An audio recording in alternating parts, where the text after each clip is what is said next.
Show us your bench.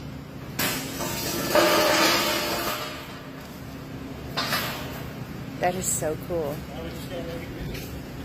Well, pull it back because I want to, we got to see it close again or get another angle.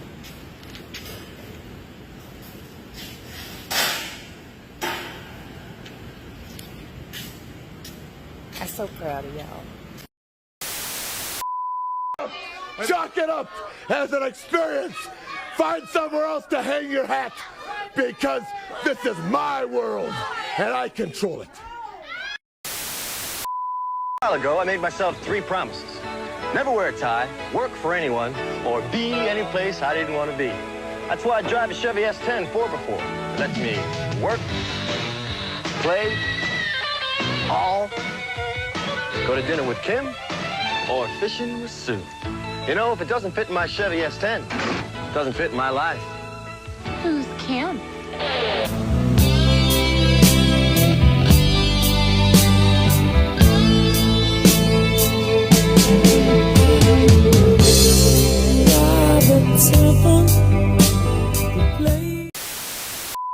I have an announcement to make. Suck my big black. I won the lotto. I won the lotto. I'm a millionaire, and I don't have to sit here anymore and listen to your bull. You crazy. You suck my mother suckers. Oh, yes.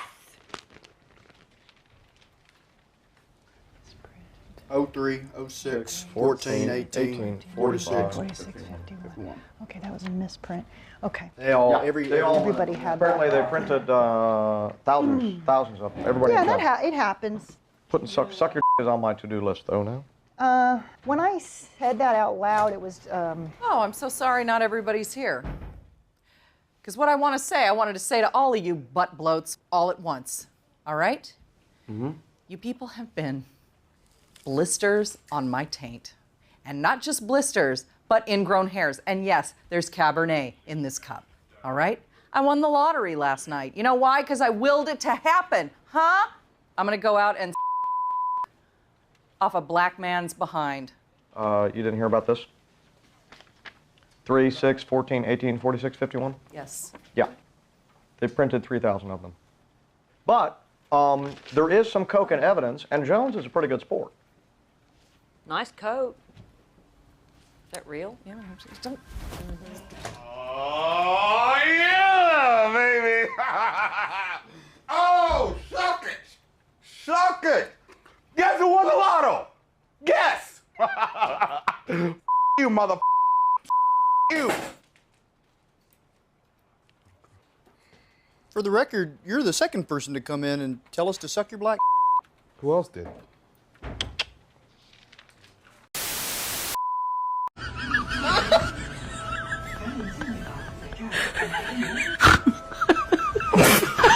What the hell is this?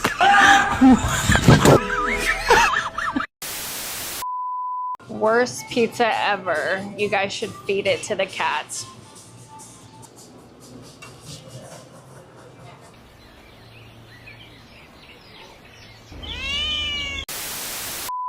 Water's got high levels of bacteria. Drinking water in a lot of areas isn't safe. That's not going to get better. RFK and Cheryl, I mean, did you see this? He's like fighting a yak. This was the guy who was going to try to help the food. The food's as bad as it's ever been. That was all fake, by the way. He was going to look into all of the vaccines and the food. He didn't do any of that. It's fake. So he's like on some summer vacation with Cheryl and some yak. He's just like on his Instagram, so I'm like, he's like, we did a 10-mile hike up the mountain and I saw a yak. And then I pushed the yak with my phone and it ran away. And you're like, hey man, weren't you supposed to like, I don't know, like ban the big gulp or something? They've done nothing, but all they could do is just move us to European standards on the food. They've done none of that because the corporations, Trump's a junk food addict. It's the junk food presidency, and all the people that own the big food conglomerates, they're like, well, no, you're not banning shit. They banned one dye, this one red dye. So none of it's getting fixed, and the tech people are basically like, we just have to get out of here because, yeah, here we are. This is the Health and Human Services Secretary. This is the guy who's going to fix the food. Sure.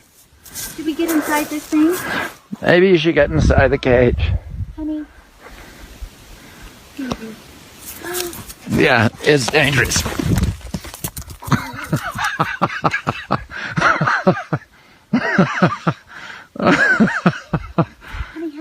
Come on, honey. Don't talk about it. Get up on the other side of that stone. Get on the other side of this stone wall. He's fighting a yak. All right, get him out of here. So that's now what our country has become. Our country now, he's doing content. The Secretary of Health and Human Services is now doing content on social media with wild animals. He's now become some weird version of the crocodile hunter. He's now like, he's the Steve Irwin that we deserve. You know what I mean? It's like, it's so that's what it is.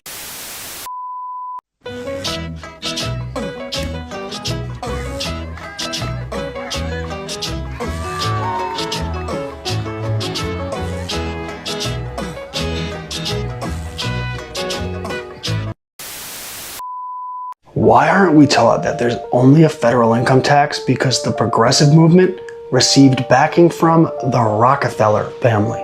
You see, there was no federal income tax from 1776 to 1861. Then there was the Civil War, but from 1873 to 1894, there was once again no federal income tax. And that's when the progressive movement got involved. They wanted to establish a federal income tax so that they could tax the rich. And they got what they wanted.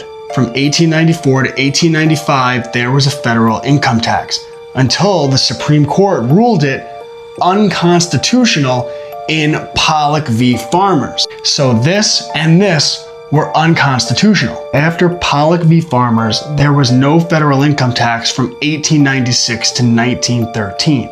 So the question is, what happened that got us to the 16th Amendment? What happened between this time? For most of American history, the federal government collected revenue through tariffs and excise taxes. These are taxes on undesirable behavior like alcohol consumption. And tariffs would give the government revenue and protect American manufacturing. Well, the progressives came along and they said that under the tariff system, the rich are not paying their fair share, and it doesn't allow foreign competition to lower prices. They argued that the federal income tax would solve this problem by allowing them to tax the rich and competition to drive down the price of goods, with no consideration as to what that would do to manufacturing jobs. Well, do you know who it was that would propose the 16th Amendment? Senator Nelson Aldrich. And why is that relevant, you ask? Because his daughter married John D. Rockefeller Jr., the same Nelson Aldrich who was the architect of the Federal Reserve Act. So the progressives basically handed the most powerful capitalist in the world a monopoly over the printing of the dollar and the ability to reach into our pockets and tax us. But of course, at the time, the propaganda was, don't worry, it will only be a tax on the rich. And this is why I write books to teach our kids about the money system and about how information is controlled and how propaganda works. Because these guys had it right. We had it where there were basically no taxes, where the government couldn't tax us, and just a little bit of propaganda, and we just gave it away. But it hasn't always been this way. It doesn't have to always be this way. And the younger generations are waking up in droves. And it's our job to make sure that that continues. Check out my private homeschool community and Cubs to Bears books. ClassicalLearner.com. Your feelings change like the weather. Went from clear to gray. All that time to pay. How can I go on with the cup falling apart? Love so hard to find when someone's on your mind. Listen, baby, your wish is not for me. Baby, won't you understand that your wish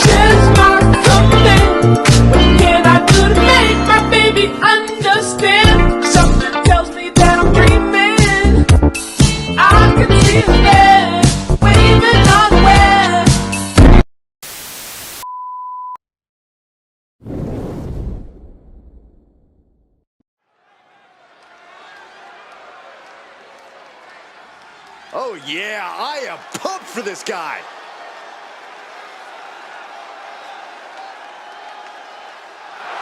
Making his way to the ring from California, weighing in at 329 pounds, Charles!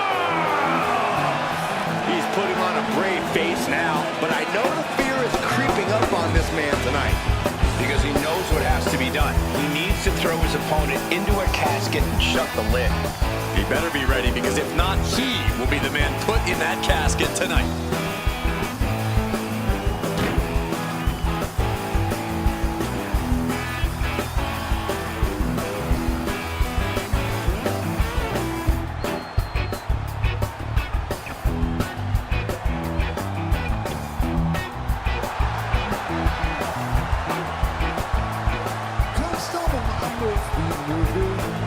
I'm just like the family visit.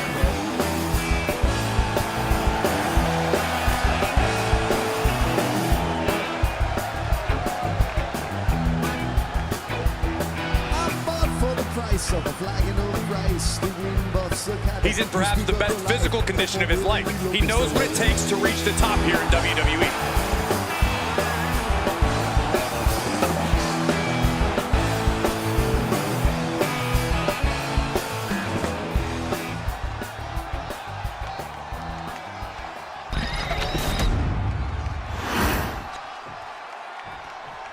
And here he comes.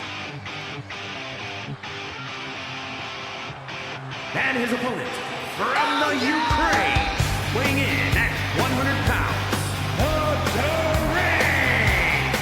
He's putting on a brave face now, but I know the fear is creeping up on this man tonight. Because he knows what has to be done. He needs to throw his opponent into a casket and shut the lid. He better be ready, because if not, he will be the man put in that casket tonight.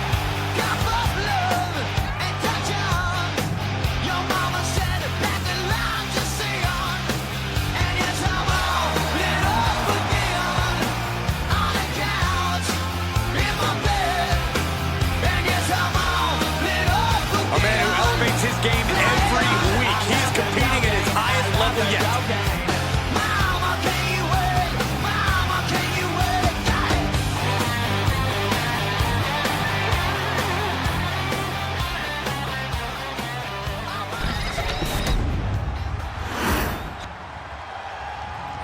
The following contest is a casket match. There are no pinfalls, submissions, disqualifications, or countouts. The only way to win is for a superstar to force their opponent inside of the casket. After closing the casket lid shut, the remaining superstar will be declared the winner. Now, let the match begin.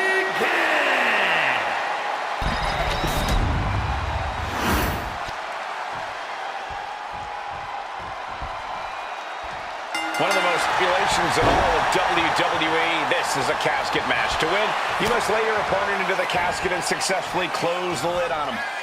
You have to lay your opponent to rest, so to speak. No one's getting in that casket quietly. This match is going to be hard fought, hard won, and full of brutal attacks. No DQ in this match, so these superstars are free to do whatever it takes to force their opponent into that casket. You have to imagine the disdain it takes to repeatedly stop someone like that. Stretching and tearing at all the ligaments in the leg. Oh, ouch! Producing a trampling. Working on the leg.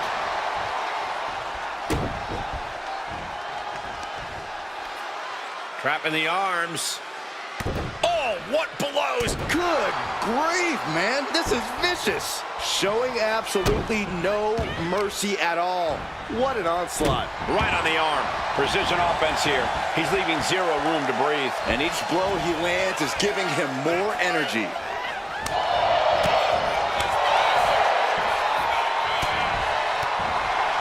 Corey, an important aspect of this casket match is going to be spatial awareness. You have to stay aware of where the casket is at all times. Both so you can avoid getting sent into the casket, and so it's right where you need it when the opportunity presents itself.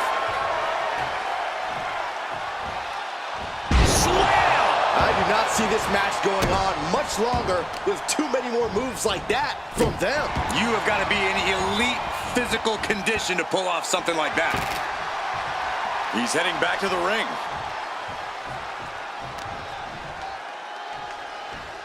Got to respect the strategy to work over the arm.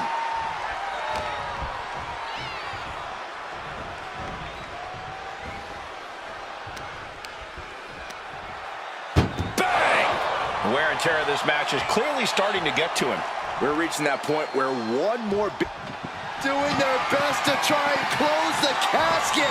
Just delaying the inevitable. They did it! They survived for now! Got to be breathing a sigh of relief. He's pumped up, and so is this crowd. Taking to the floor, and he's got no worries about the count. What a forearm! Ooh, elbow strike.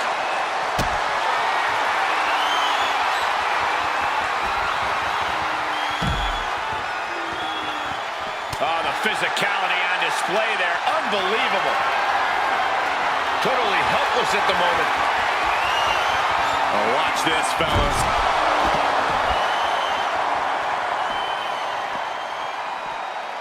Perhaps looking for some kind of equalizer here. That shovel's going to cause extreme amounts of damage. He quickly gets out of dodge. Wow, that was a stiff shot with the shovel. Good God almighty, that could end it all right here. This is certainly an effective use of a foreign object. Attacking the leg there. And now you have to protect that leg from further harm. You can't finish a match on one good leg alone. And he slides him back to the mat. And targeting the leg there. These attacks are chipping away at him. Oh, raking the back. That's nasty. That was showing great awareness of positioning, placing yourself between the ref and your opponent. He's pushing back now. Yeah, he clearly just got a much-needed boost of energy and defiance. Counters to gain the advantage. Not looking good in this position. Oh, just like that. Bang! On top of the casket.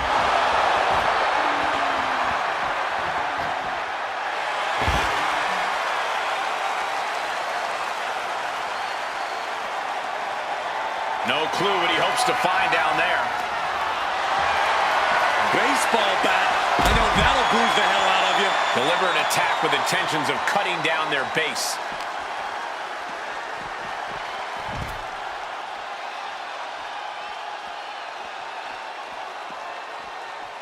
Oh. Boom! A forearm smash.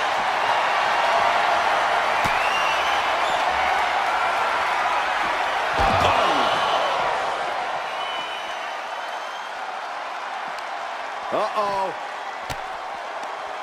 Oh, what a response. This one's close to over. Can they get him? Yeah, into the casket. Close the lid. Desperately trying to force the casket closed. Their opponent showing... And they're able to fight their way out of the casket. They can't be human. That's ridiculous. He gets back into the ring. Carried in a jeopardizing position here. An extremely perilous position in which to find yourself. Oh my God, even worse. All that happens now is the casket. Trying to force the casket closed to end this thing. There's no way they're going to prevent doomsday here. Close call for that superstar. How the hell did they survive? Heading back to the ring. Scooped up. What are we looking for here? And there's the fall-away slam. And going for body blows is a good way to drain your opponent. Up and over, all the way to the floor. Headed out to ringside now. What does he have planned? I guess he thinks the one thing missing in this match is a steel chair. Seated on their opponent, trapping their arms to the back of the neck.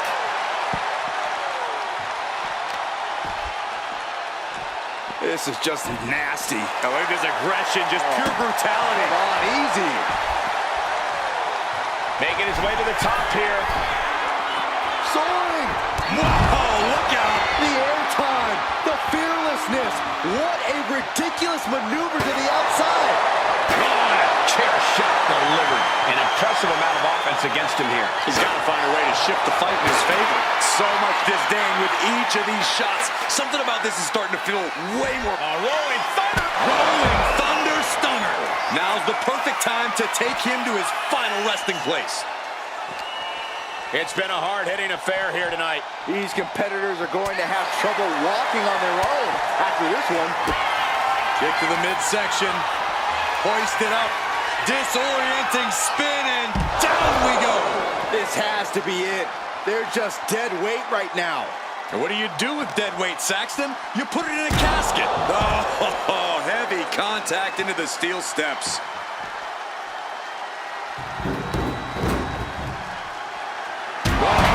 Diamond-plated steel coming at you. Caught with an eight. Turns it around.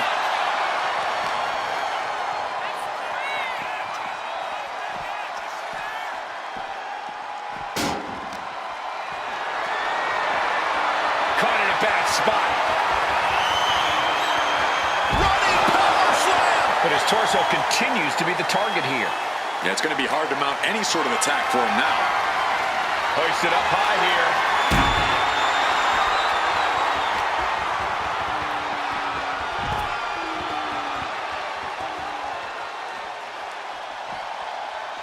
Oh. Connecting on the DDT.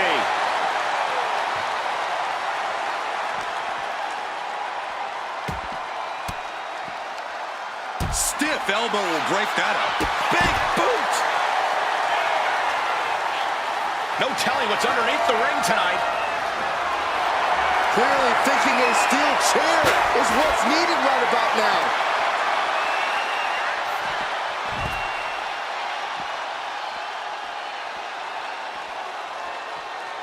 Elbow drop. Bam.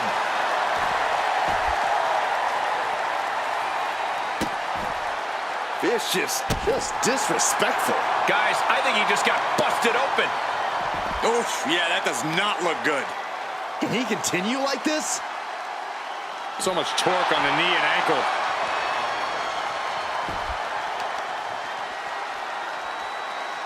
Ref, are you blind?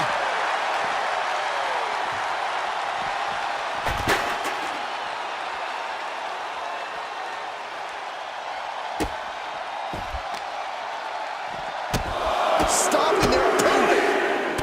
Followed by a forearm smash. A rolling elbow. Just a display of command and control from him. Now he just has to keep it up. Keep the attacks coming.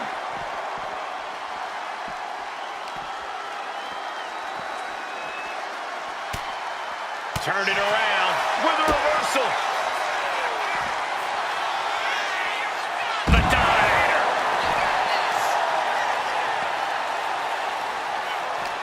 There's not a single person sitting in this arena. It's pandemonium, Cole. The superstar's lifeless body. Can they close the casket? But the opponent is trying. And just like that, they have won the casket match. I can't believe it. What a battle. Here's your winner. We have our brave winner in this grueling casket match. There's only one of two ways this casket match could have ended. And they got to be happy that they're the one walking away tonight.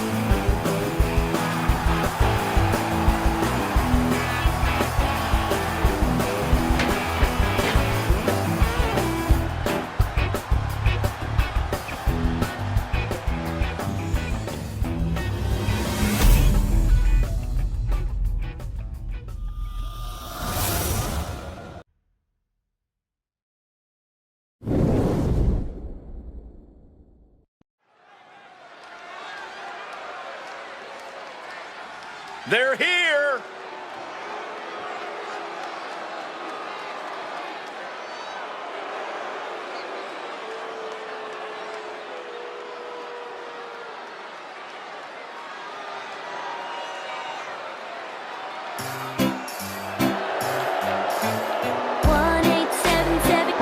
kids. Is a tornado Bombs for tag kids. team match. All the way to the ring at a combined weight of 539 pounds. Bombs for kids. A demon. Pickup is quick and easy. You'll get a vacation voucher and maximum tax deduction. The tension building for this match is so thick you can cut it with a knife. A lot of drama involved with this one. 1877. Bombs for kids. KARS. Bombs for kids. 1877. Bombs for kids. Donate your bombs today. Donate online. Bombs for kids. Bombs for kids. Pickup is quick and easy. You'll get a vacation voucher and maximum tax deduction. 187. Bombs for kids. Donate your bombs today.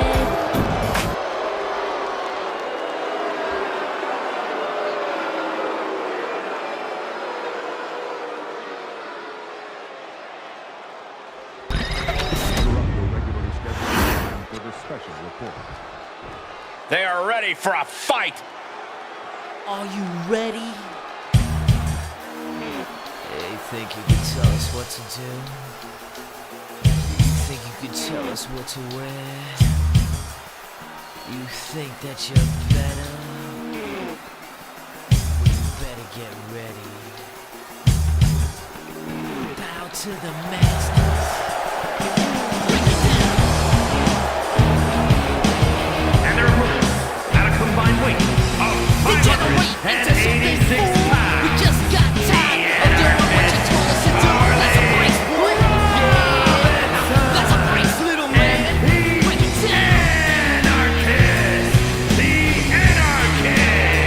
A matchup like this, it's one that the locker room has wanted to see. It's one that the WWE Universe has wanted to see. It's one that I've been waiting to see. And it's about to go down. Know who you're talking to? Well, you better get used to the way the ball bounces. I see what you got. It measures in ounces, but that's a brace, boy. Yeah, that's a brace, little man. Break it down. Dangerous! Dangerous! Think you're a big man?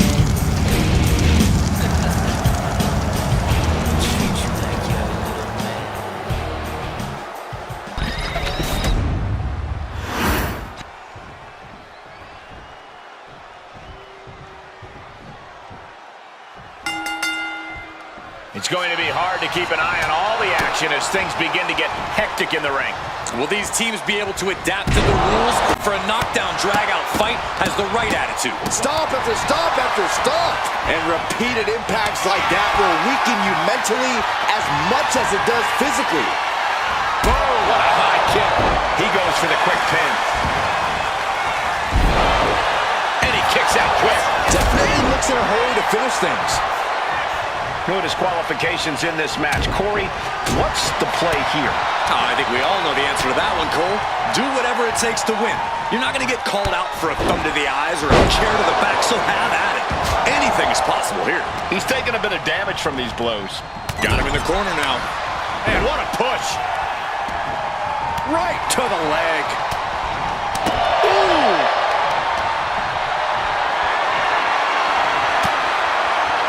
Wheelbarrow flapjack. Face first. Ouch. Exiting the ring. Taking the action outside. Bringing out that kendo stick means he is truly willing to go to the extreme. Clothesline. What impact. He's rising to his feet in a perilous situation. I guarantee that chair is not going to be used. Now down into the cover. No, he punts the cover before 3. Wow.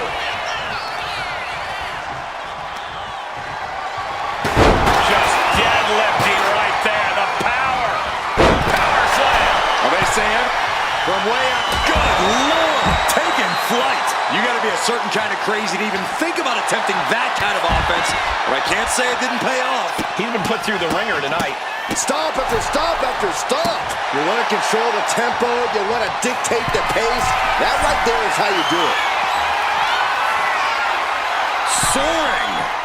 Taking a flight to nowhere. The high risk just resulted in a big splat. And he gets delivered back into the ring. Look at this. He's feeling it and looking for some support from the crowd. Oh, clubbing. Here we go. What? No matter who you are, when you crash on the floor, a searing pain races through your body. Ow! And avoids taking any damage. And now thrown back into the ring. Oh, that was just nasty.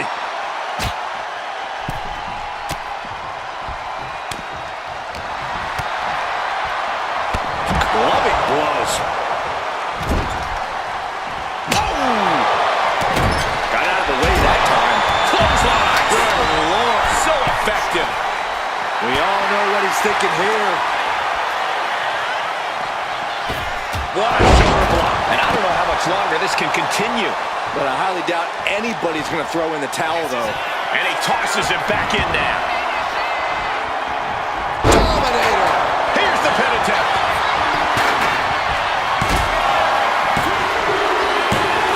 Big-time win in this tag team match.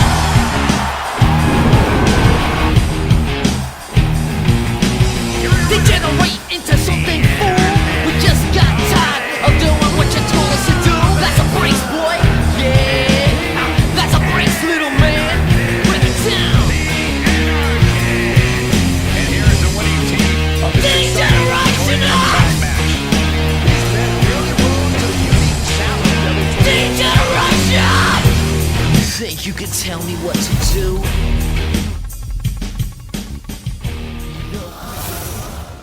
Welcome to the Independent Review, live on AM Wake Up on Odyssey, Rumble, Substack, and the Indie News Network on Twitter. Let's jump right into this first clip from Dave DeCamp of antiwarnews.com. Hey, this is Dave DeCamp from antiwar.com, and welcome to Anti-War News. This episode is sponsored by Expat Money. It is Wednesday night, about 9:30 here in Virginia as we're getting started. And let's get into the news. So, the U.S. is bombing Iran yet again after President Trump's threats. So U.S. Central Command announced on Wednesday night that it began launching airstrikes against Iran hours after President Trump threatened a response to an Iranian missile attack on a U.S. base in Jordan. CENTCOM described the attacks as a powerful response to the attack in Jordan. At this point, the extent of the U.S. strikes remains unclear, though it looks like Iranian media is reporting explosions in quite a few areas. And, you know, there's been all these reports about how Trump was considering a major escalation compared to the U.S. airstrikes that we saw earlier this month. So we don't know exactly what this entails at the moment. And this came after Trump, you know, was acting real tough in the morning, cursing about Iran. This is what he told Trey Yingst, who's a Fox News reporter, one of the reporters who can get the president on the phone all the time.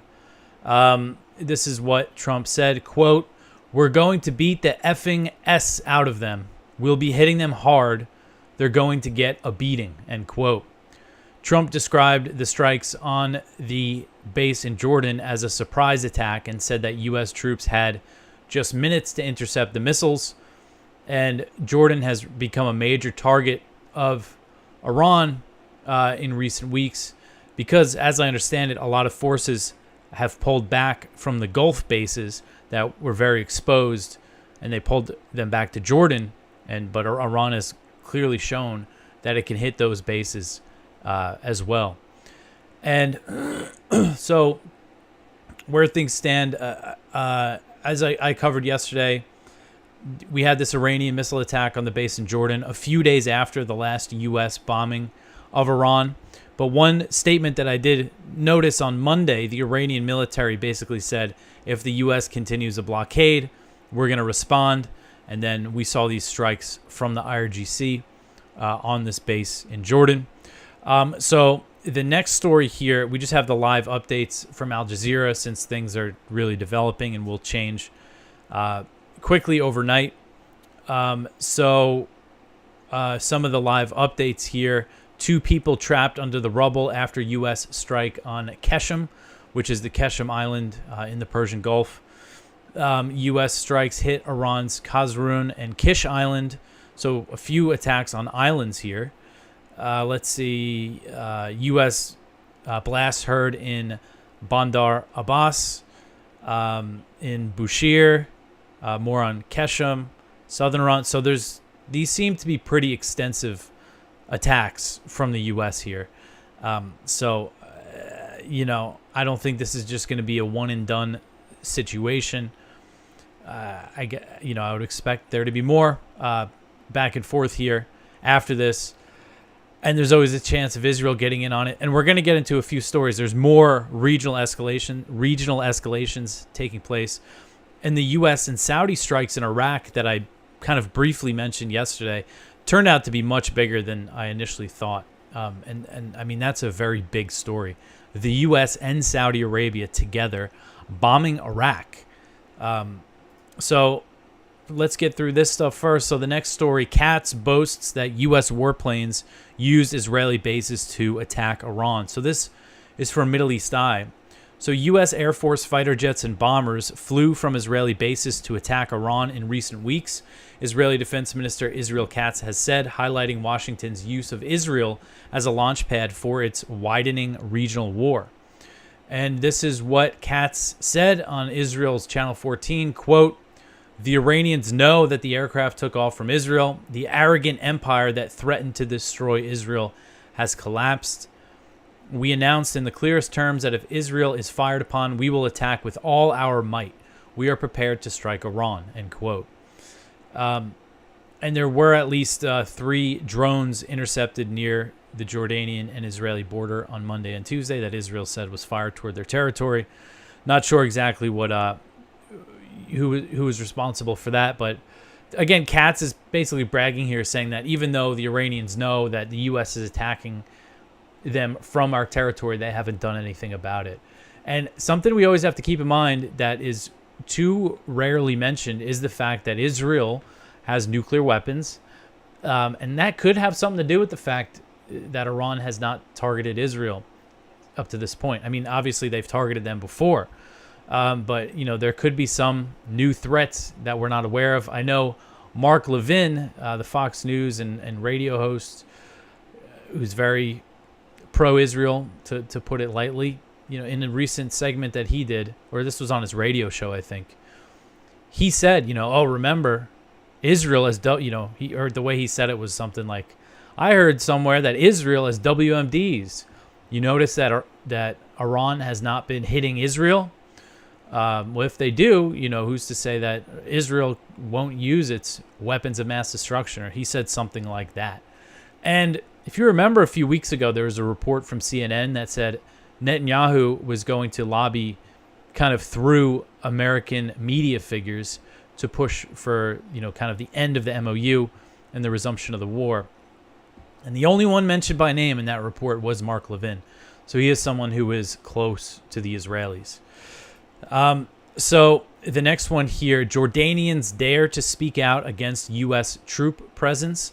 So this article is from the New York Times. So hundreds of Jordanian political, legal, and other figures signed an open letter last week calling for the withdrawal of U.S. forces from Jordan in a rare public challenge to the government, which has long cracked down on free speech and dissent.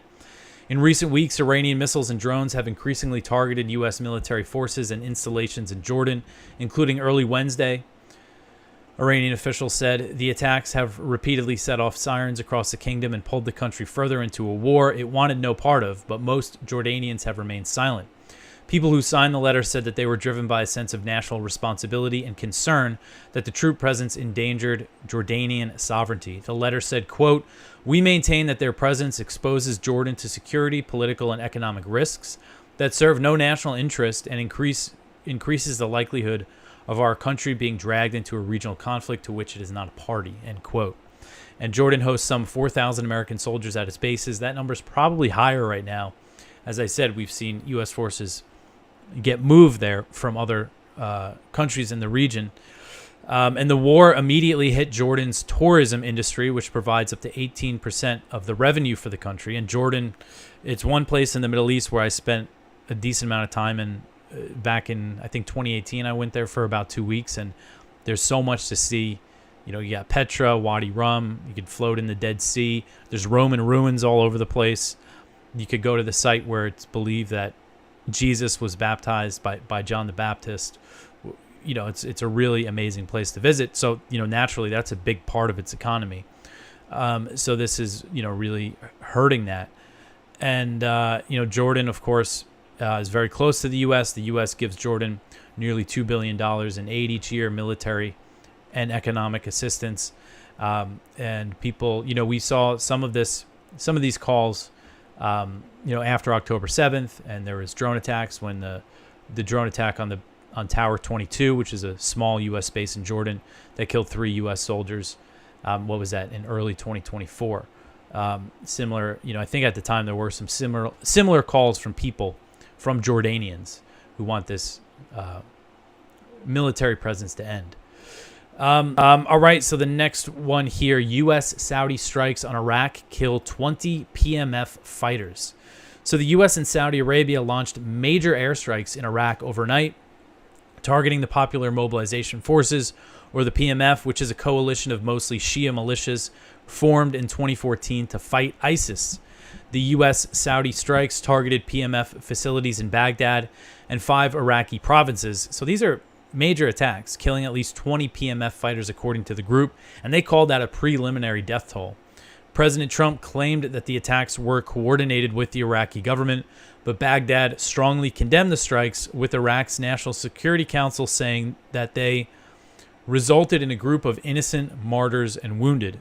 So there was also, according to the Iraqi government, civilians killed in these strikes. And the attacks were launched over claims that Iraqi militias targeted oil infrastructure in Saudi Arabia, though we saw Yemen, Ansar Allah, appeared to take credit for those attacks, and the Islamic resistance in Iraq, which is another kind of coalition of Shia militias that includes, as I understand it, some of the factions and militias in the PMF, but not quite all of them. But they denied responsibility, so we don't know exactly what happened there. But, you know, the U.S. and Saudi Arabia launched really major airstrikes here. And what's interesting is that the Iraqi National Security Council essentially said that the attacks came as the Iraqi government was communicating with what they call the concerned parties, referring to Saudi Arabia and the U.S., and trying to verify if attacks were launched from Iraqi territory. So this is the Iraqi government that is supposedly an ally of the U.S. that was bombed while they were trying to figure this out. And the PMF is technically part of the Iraqi government security forces. The U.S. has been pushing to get them disarmed, and apparently the plan is to do it by this September. I've been skeptical that that's actually going to happen.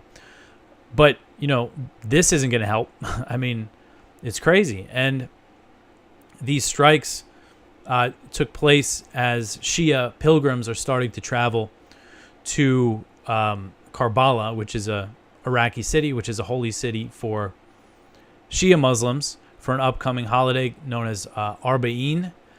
And the Iranians said that 4 IRGC Quds Force members were killed in attacks on this city, and said that they were there to act as security guards for pilgrims traveling to that city. So you talk about kind of just stoking the conflict between the, you know, Sunni and Shia Muslims. And this is something that Israel loves. This is exactly what they want, is for stuff like this to happen. Next, we have this clip from the Indie News Network.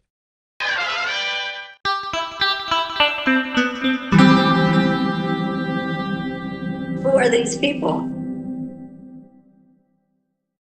Lightning round. We're going to take 4 different articles. I'm just going to whip through them real quick.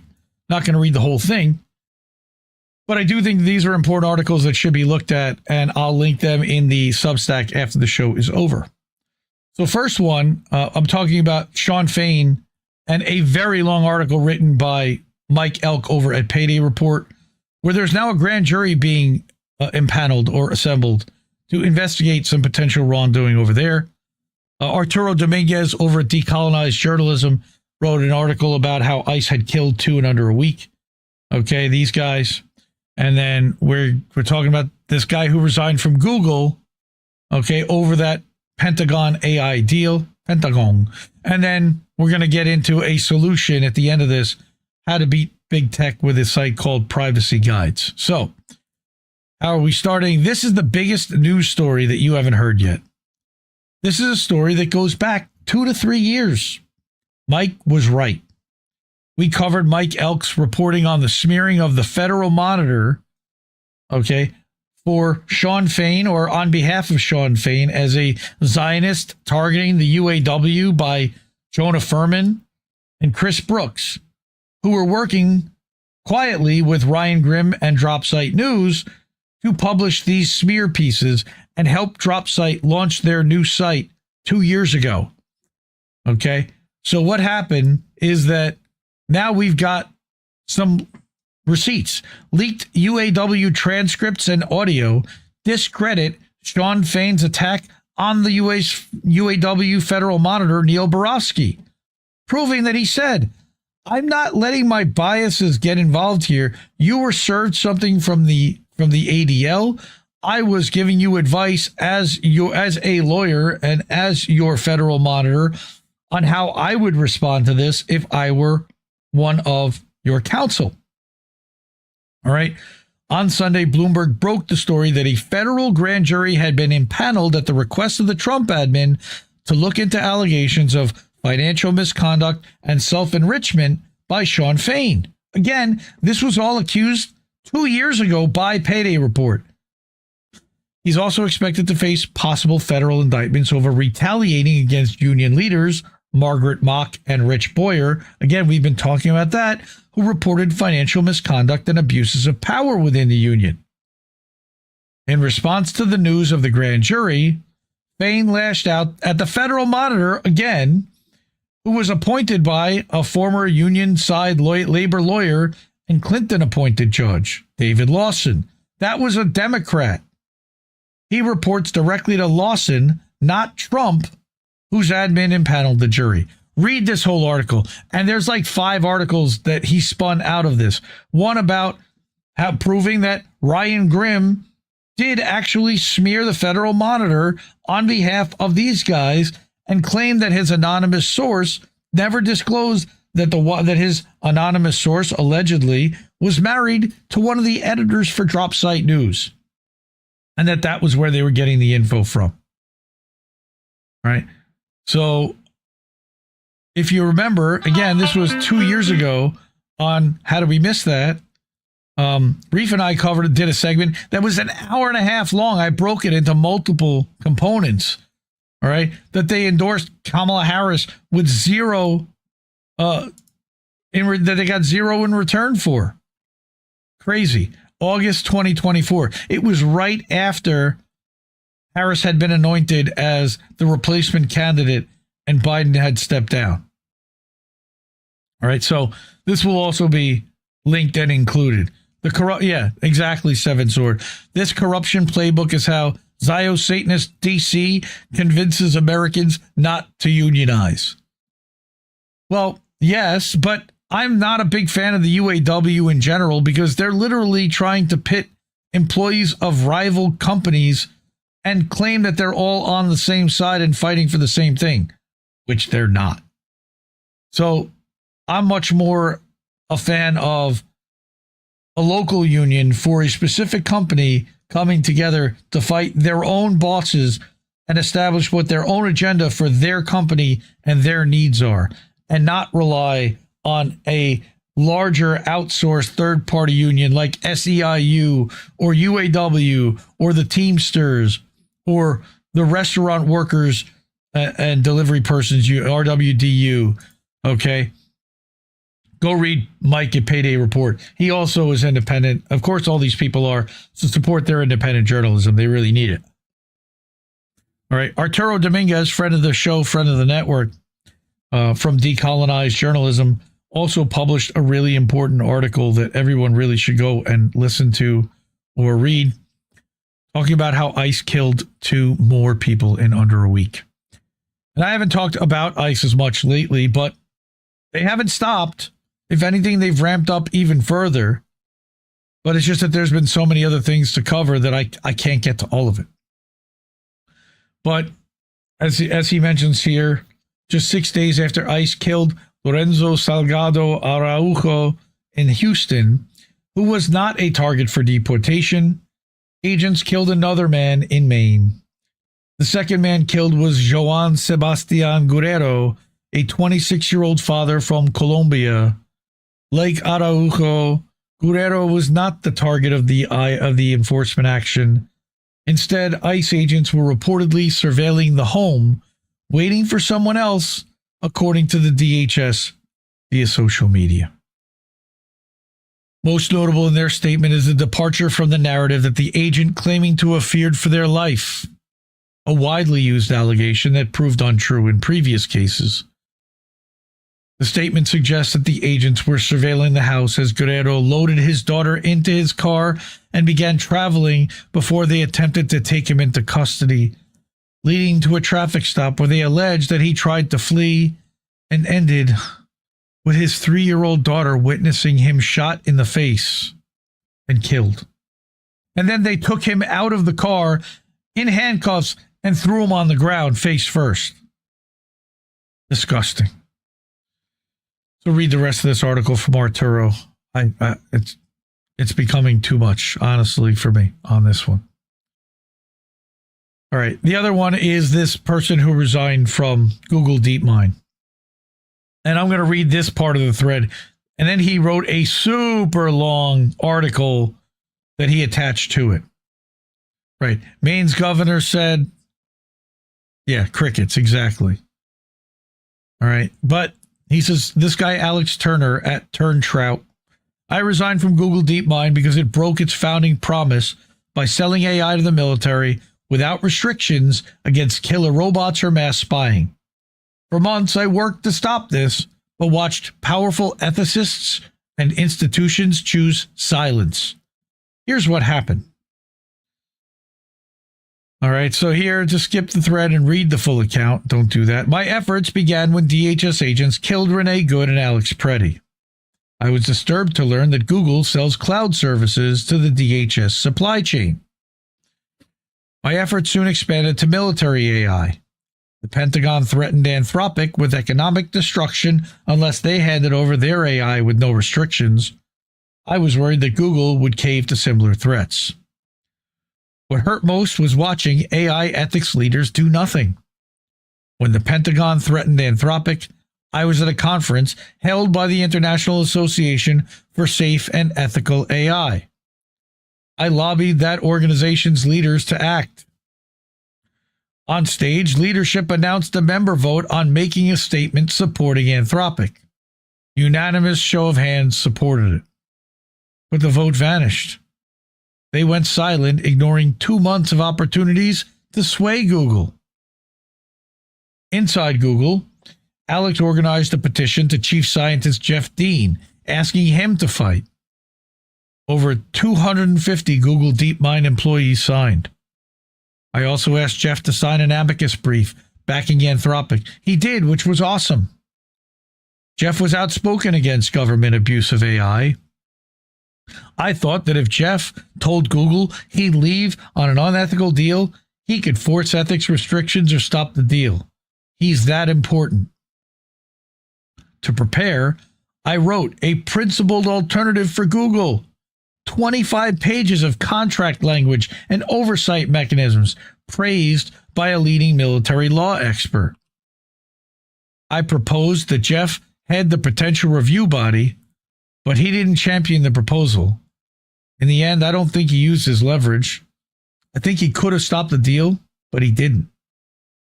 As a last attempt, I directly messaged Google's DeepMind's CEO, Demi Hassabis.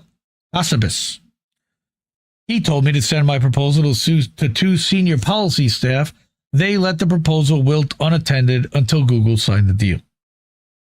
In 2018, Demis, Jeff, and DeepMind itself pledged to neither participate in nor support the development or use of lethal autonomous weapons. Again, getting back to the BetBeat article, that every single one of these pledges has a shelf life, and it depends upon the number of zeros on the contract. Google signed, yet these pledges remain. I see 3 honest paths: explain, renounce the pledge, or quit. Silence is not one of them. Here's a path Demis has chosen: deny anything has changed. He claims that nothing's changed about our principles, yet he co-authored the post removing the weapons prohibition from Google's AI principles. Both cannot be true. Many hope that when things get bad enough, someone powerful will say no. I tested that for months. Anthropic defended its red lines, but most did not. Pledges of conscience often vaporize on contact with power. Also, a great line. Again, this is the article he wrote, and it is much more detailed than the one that than the piece I just read, with all of his receipts and all of his rationale and everything footnoted and labeled for you with backlinks. So go check that out if you get a chance. Again, this is his own site, turntrout.com. Alex Turner. Now, finally, while we have done this entire show and it's been mostly doom and gloom, I do have something somewhat positive to add here. And I have not investigated deep enough to check out the full veracity of whether everything this person claims is absolutely true. All right, but I'd like to believe it. A guy named Jonah accidentally built the most useful website on the internet. It's called Privacy Guides. This is the website Google would rather you not find, Meta actively lobbies against, data brokers have tried to discredit for years, and the entire advertising industry treats as a direct threat to their business model. You have my attention, sir. It's been online since 2019. It takes no affiliate money. It runs no ads. Journalists cite it. Security researchers trust it. Here's how it works. Privacy Guides is a curated recommendation list. The site itself sells nothing. It just tells you which private tool actually replaces every surveillance product in your life, tested by security researchers and updated every month, organized into 40-plus categories with the exact reason to pick that each pick was chosen. Browsers that block trackers and ads by default. Email providers that can't read your messages. Can you hear me, Gmail? Search engines that do not build a profile on you. Password managers that you can self-host. VPNs that accept cache and Monero and log nothing. Messengers with true end-to-end encryption, signal tier or better. Photo apps that don't scan your camera roll. Can you hear me, Apple? Health apps that don't sell your data to insurance companies. Can you hear me, Google? A custom Android OS called Graphene OS that strips Google out of your phone entirely and has been endorsed by one Richard Medhurst. The site is run by a nonprofit called Magic Grants.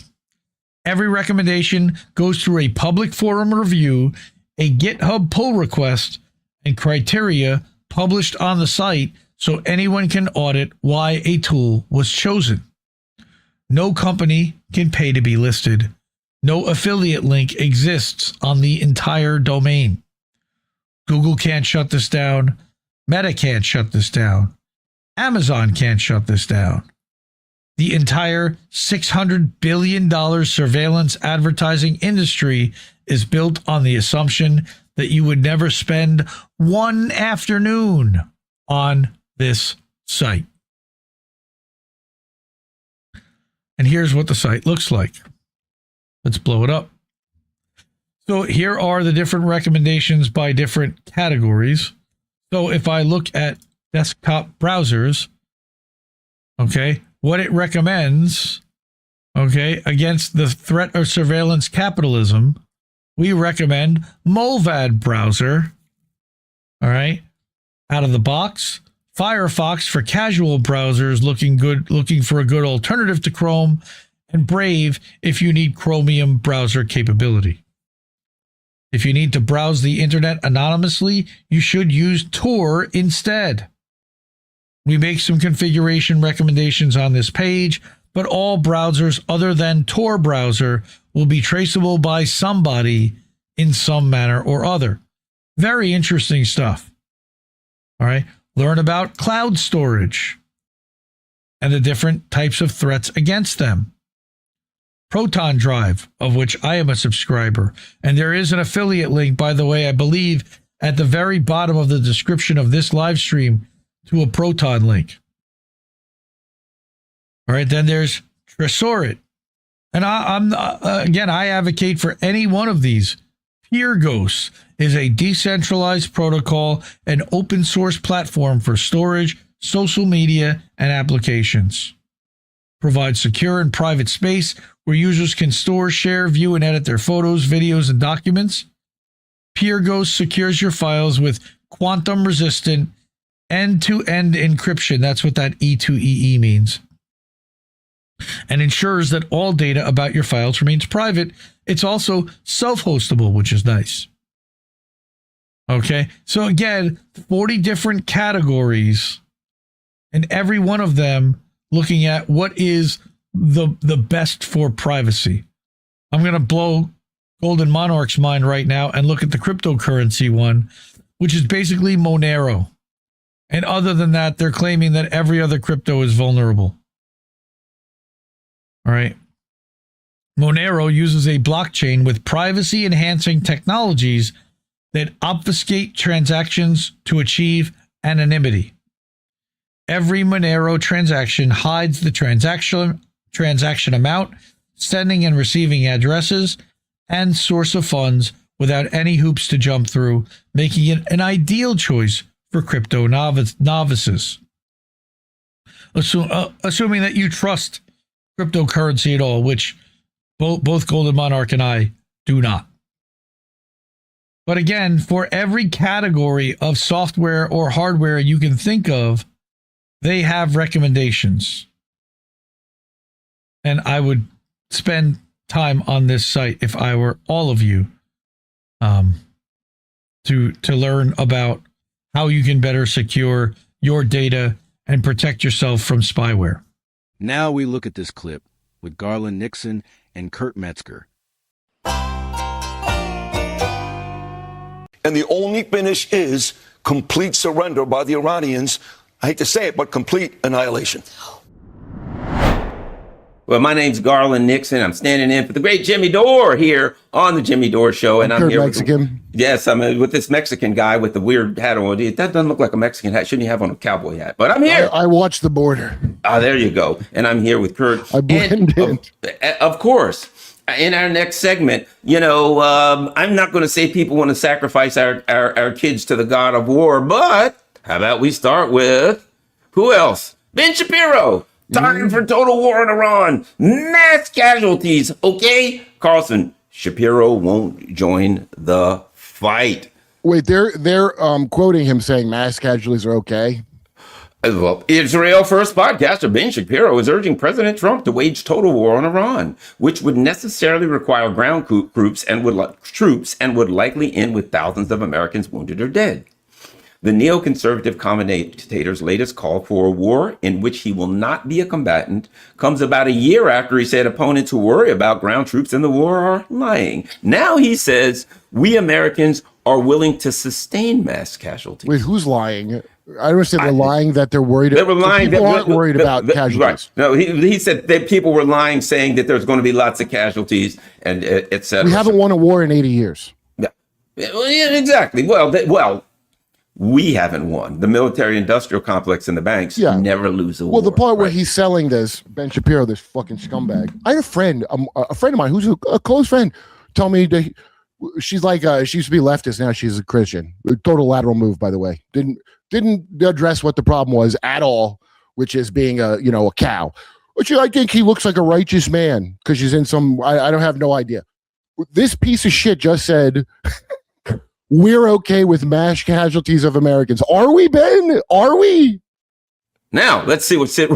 Now it's always a struggle. Let's see what Sid Rosenberg has to say.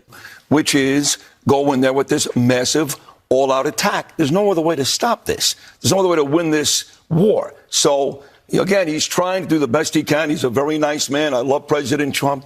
He doesn't want people to die. He really doesn't. Okay, he's a nice man. But there's no other way to end this. Once you start this, Midnight Hammer was great. Epic Fury was great. Once you start this, there needs to be a finish. And the only finish is complete surrender by the Iranians. I hate to say it, but complete annihilation. Well, we talked last time about this. And by the way, I agree. I love President Trump. I love his heart, I think, is really for peace. And he's always, I love that even now, this past week, he's still talking about peace and wanting to find and leaving that door open for negotiations. You say the only end is annihilation. Now, what if winning this war requires boots on the ground? I asked you that last time. That's not very popular with the American people. What is your response to that? It's not popular with me either. Look, I'm not a parent of an Army person, a Marine person, so I'm very sensitive to that. Trust me. But look, we have the Army, we have the Marines for a reason. They're not there to shake your hand at the airport, Rachel. Okay, they're there for a reason. Last I checked, we don't have a draft in this country. So these courageous men and women know exactly what they're signing up for. This is war. We don't want to see anybody die, but this is war. A war that started 47 years ago that they started. So, yes, I know that the moral ground is to say, I don't want our kids to die. I feel the same way. But we got to win. Now, we can win maybe without putting boots on the ground. Maybe we can. I don't know. I'm not Jack Keane. I don't have that type of information. If we can do that, great. But if at some point it requires putting some boots on the ground to win this war, that's why they signed up. To fight for this country, to fight for President Trump, and to rid the world of evil animals like the Iranian regime. Can I just ask, what does victory look like to you? Are you serious? You really want just until they're annihilated and there's a regime change? Is that final for you? That's it. I mean, look, I want to get the dust. I want to open the strait. All that's important. But if you leave these animals in power, you are destined. Look, what is the definition of insanity? Do the same thing over and over and again and expect different results. If you leave the IRGC in power, we're going to have the same issues in 5 years, in 10 years when the great President Trump, is gone. So we have no choice at this point but to go in there. And yes, regime change. I know it's two dirty words. That's part of winning the war ultimately. Yes. Why are they talking to him? Yeah. He's some sportscaster or something, isn't he? Well, here's what we know, because he told us this. Epic Fury was great. It was great. That was absolutely fantastic. Blowing things up, killing people, and what things was like Epic that. Fury? Was Which great. one was where? One of them was... this is the first beginning of this war that we were told isn't a war. The first 39 days that was the first 39 days because Max Blumenthal called it Epstein Fury. But the first 39 days there, that was Epic Fury. And by the way, according to Sid Rosenberg, it was great. It was fantastic. Then why do we have to keep going back if it worked? Yeah. He just gave that stupid, the definition that midwits give of insanity? Yeah, doing the same thing over. Half-wits always say is the definition, which is not the definition of insanity, but let's go with his definition. Doing the same thing over and over again, expecting a different result. You just described all those operations in Iran. Sid, you fucking... dude, you know what? Look, we don't have a draft. So bottom line, if you are dumb enough to sign up for the military and go die in Iran, you are a chump. You're a well, now chump. Here's the other side I'm of this. gonna call you a chump. You know what the other side of this is?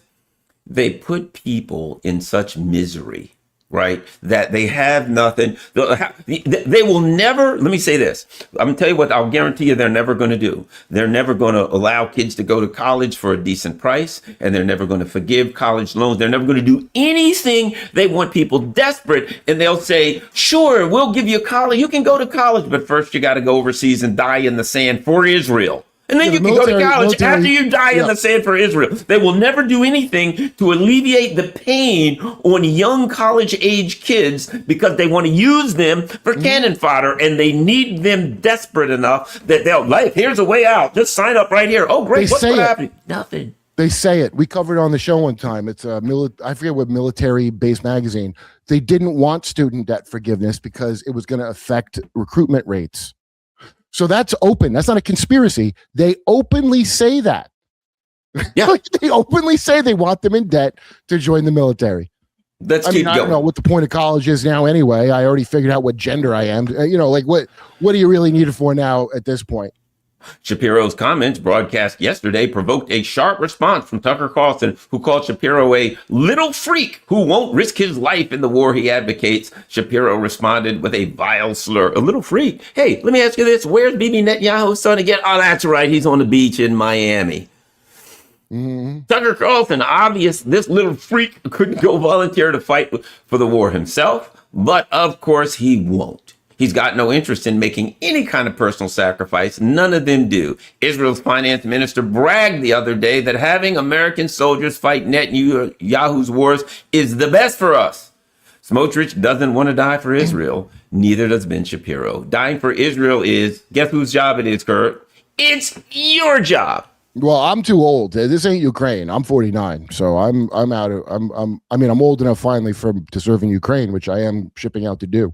But not this. Well, no, you'll be actually. I think the plan is to grab you off the street from when you're standing out getting an ice cream, to grab you off the street, beat you for a while, heave you in a van. Yeah, I've seen it. And then they'll send you to the border of Iran to fight the Iranians. I've got an even better older man get up that I wear when I go. You better dress like a woman. And what does Ben Shapiro say to darn Tucker Carlson? He puts him in his place. Goy slop is a vile. How is that a vile slur?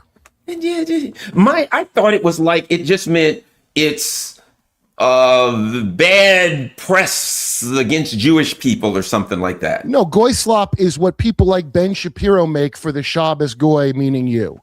So I have no idea why he's using it that way. It's also not a vile slur. It's the same as Fed slop.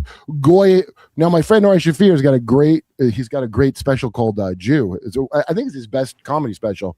And Ari went to yeshiva, and he explains goy is the N word. Just so you know, every group has their out group word that they tell you is not so bad, but it is, and goy is one of them.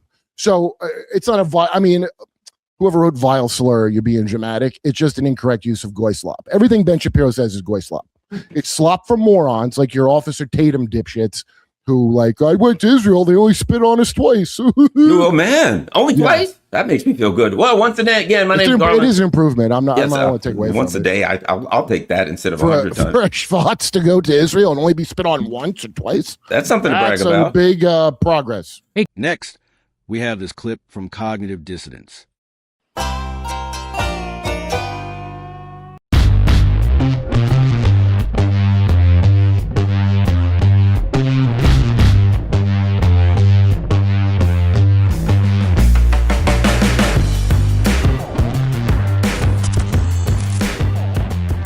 Welcome to another episode of Cognitive Dissidents. This is Monica Perez of The Monica Perez Show. I'm Hrvoje from Geopolitics and Empire.com. And I am Mike of the PM Report.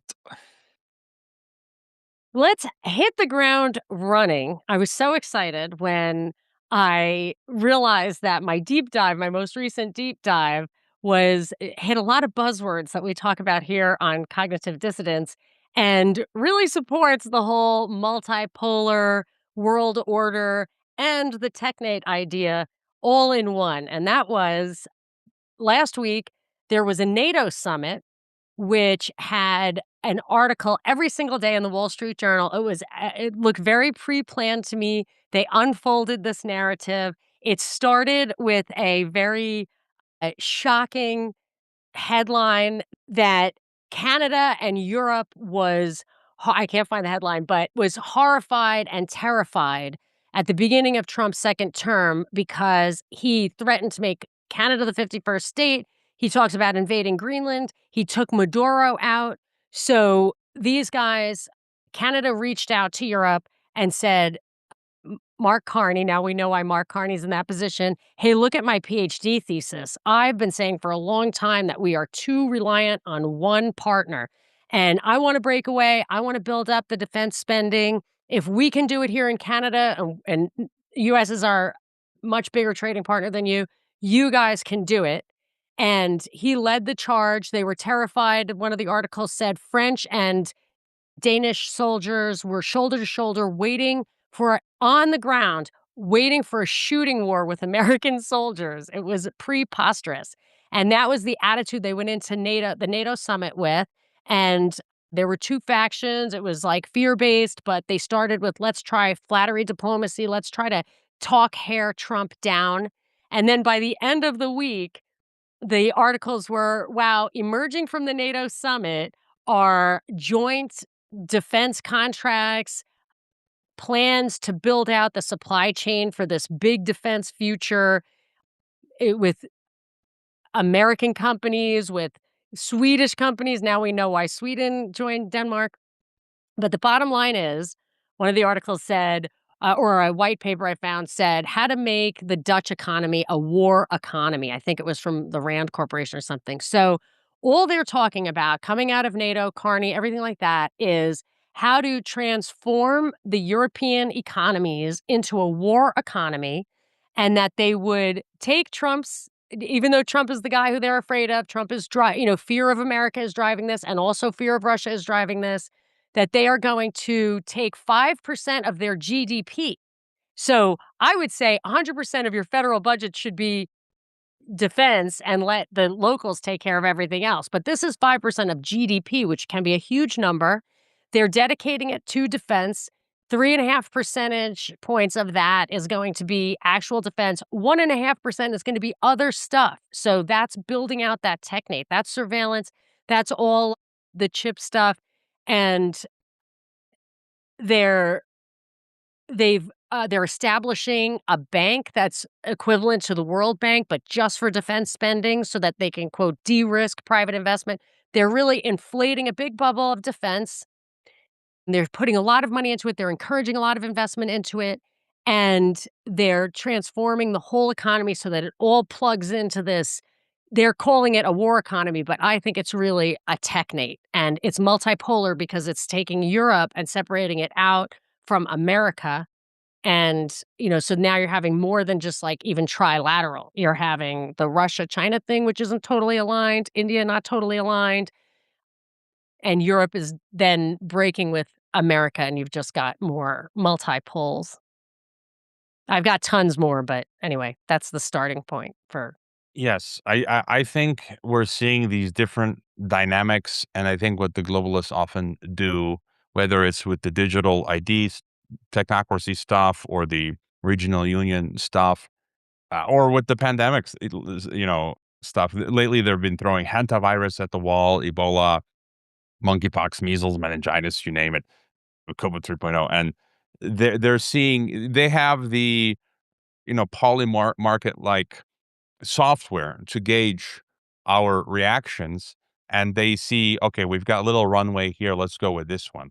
And so I think, again, the goal is to regionalize. It's the Straight Council Atlantic Union project. So I'm tossing out different theories. Maybe for the U.S., they they financed the United States of Europe over the past half century. And now it seems like on one hand, maybe they're weakening the EU because then they want to be able to control and dominate the EU, right? Many experts are now saying they're forcing they've weakened the EU. They're forcing it into American defense contracts to buying American energy, yada, yada. And so that could be the way that they're going to attempt the Atlantic Union, right? Make EU, they built it up to a certain system. They'll weaken it and then integrate it into the US to create the, North American, European Union, Atlantic Union, and from there go for the rest of the world, which is the original Straight Council plan. And then, it's interesting you're seeing Canada talking about joining EU while fighting with the US. And they often use civil wars, like the US Civil War ended up in the United States of America, right? And bringing together that entire continent. And so I feel like that's what they're playing with. And then I just wanted to share my screen here on related news. I believe you can see it. And I almost fell off my chair when I came across this and I got it from a multipolarista. And it's funny how they interpret things differently. They'll share this article saying, oh, multipolarity is winning. And I'm just like, oh my goodness, you guys are so clueless. Javad Zarif, right? He was the former vice president, foreign minister of Iran. I believe he was educated partially in the West. This is Foreign Affairs, July 20th, 2026. An Iranian vision of the new Middle East. It's not an Iranian vision of the new Middle East.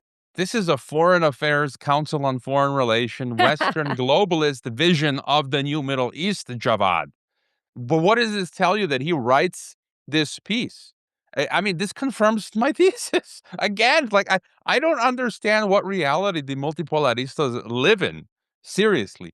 You've got the Iranians writing for globalist CFR, promoting globalist CFR project for their own country, which is supposed to be BRICS, fighting against the Western CFR globalist-led order. And then I just took a few excerpts. He's saying, and I showed, this is from 2014, Council on Foreign Relations. The EU offers a model for unifying the Middle East. And what does Javad say? Just some excerpts. I read his article. West Asia's countries should start better integrating among themselves, creating so many regional projects, creating regional states. He talks about joint counter-terror initiatives, regional nuclear network, create an integrated regional economic ecosystem, seamless regional connectivity. I mean, that he's giving the game away. And No? I don't know if you saw this. It was a tiny article in the Wall Street Journal. And there is a lawsuit filed that the United States was giving asylum application information to Iran, especially of Christians, that they were going to deny asylum to them or put them in it's called third country deportation, and telling Iran who we were kicking out and what they said on their application even after the war started. So outing dissidents to Iran after the war started. So there is some inside job stuff going on.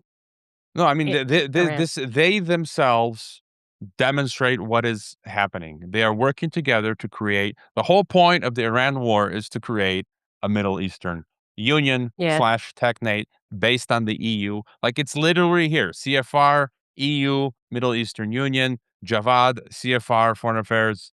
Let's create a EU-style Middle Eastern Union. And Israel is obviously doing a lot of that dirty work. And if you look at what the Iran war is involving Jordan and Lebanon, if you go back and look, everybody talks about the Wesley Clark 7, but look at the Oded Yinon plan. It goes into everything from, blue line to blue line. And that's every time I see Jordan, Lebanon, all of these countries, I think of the Oded Yinon plan. And I feel like, it makes me go back and forth like, okay, Israel gets all the heat for doing this, but it's obviously larger project. Yeah, and even if it goes back to where you've got Straight Council plans, you've got Club of Rome plan, you've got the Maurice Gomberg map, you've got the Robert Passler North American Union CFR plan, the Bilderberg. So you've got all of these factions of elites with different iterations. And as you mentioned, one iteration is the Yinon plan.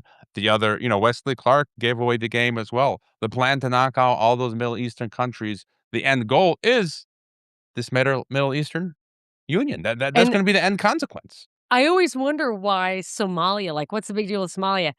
I guess because I'm American, I don't really look at the map that hard. But if you look at Somalia, it's the entire Horn of Africa. We own Djibouti, which is across from Yemen. It's just really a Western military base.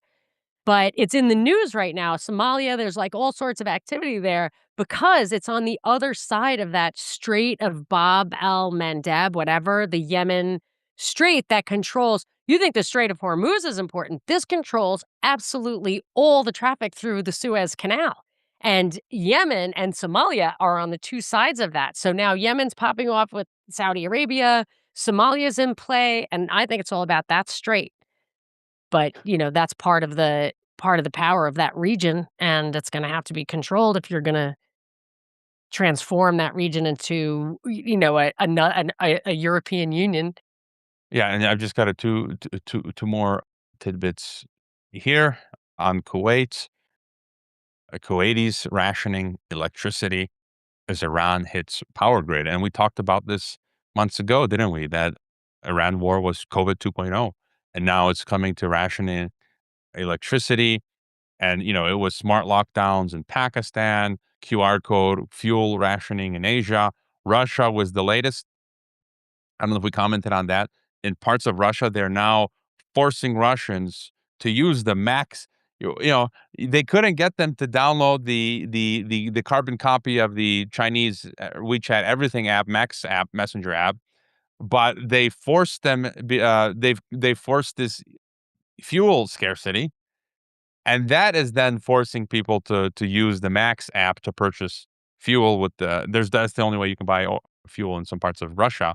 And now you're seeing this in Kuwait. And so just any thoughts on the electricity rationing? And then some of the stuff I'm reading about data centers, that in the coming years, the large swaths of our electricity is going to be taken up by data centers. And what's that going to mean for us? They're going to jack up the prices, and then they're going to water. They use a lot of water as well. And they're going to force us to lower our standard of living. Whether now they're talking about air conditioners, but then it's going to be, they've talked about in Virginia, they've talked about like desktop computers. So decreasing your use of compute, of air conditioning, maybe get a smaller fridge, just any further thoughts on this?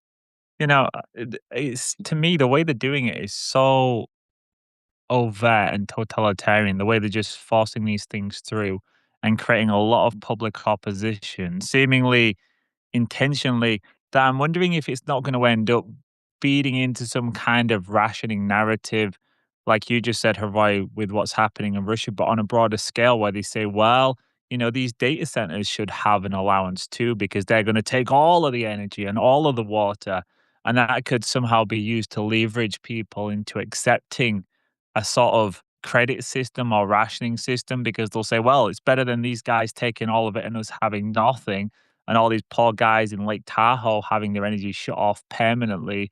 So I'm wondering if that's the angle they're going to go for, because it just seems a little bit wild to me that they're going full bore ahead and saying, we're taking your water and we're taking your energy. There's clearly going to be a backlash around that.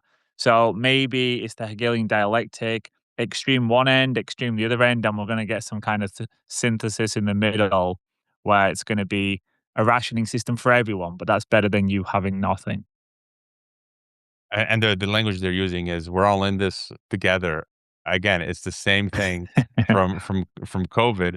And I almost stopped the recording. Just one more piece of news here, which I think this is important news. We've all talked about technocracy, the network state, the neo-feudal city-state model that they want for us, whether it's Prospera in Honduras or Liberland or the different projects that they're rolling out in the U.S., Freedom Cities. Balaji is one of the thought leaders when it comes to this new technocracy. And he based his network school for his network state idea in Malaysia. Malaysia acted quick because they didn't want Israelis in Malaysia.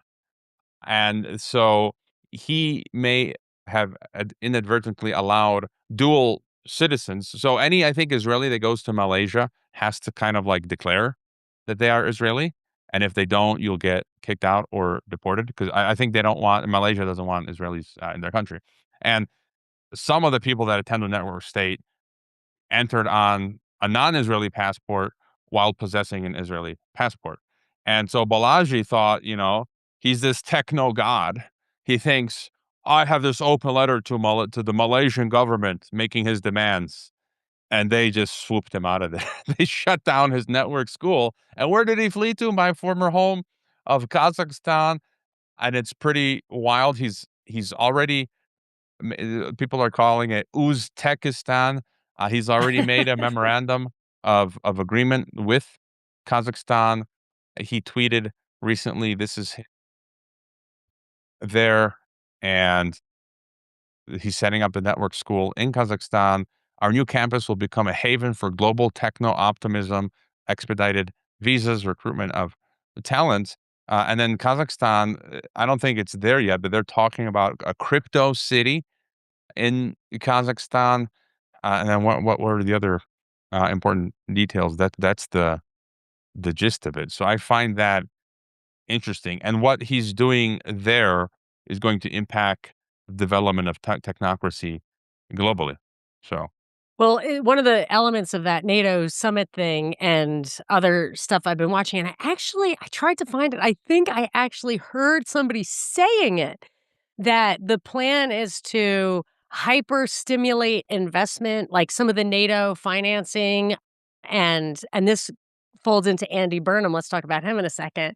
Is de-risking private capital, and that will help over investment, because the price of the investment, especially over time, if you flood an industry with money, chances are your marginal investment isn't going to really make the returns.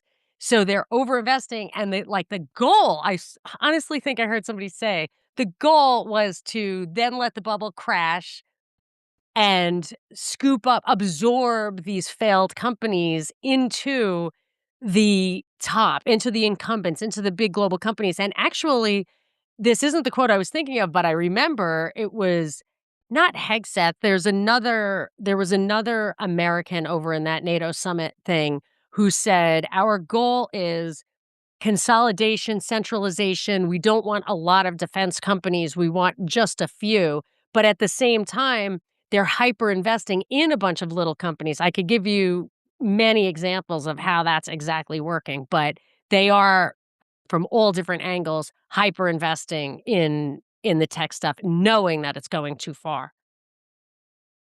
But I want to talk about that's always Andy the Burnham, model yeah. as well, is they start off with a really kind of liberal space where there's as many companies as possible. It's very easy to get funding, and they always do these things when credit's really cheap, and then you have this massive build out, and then they crash it all and It's a consolidate it tournament. all.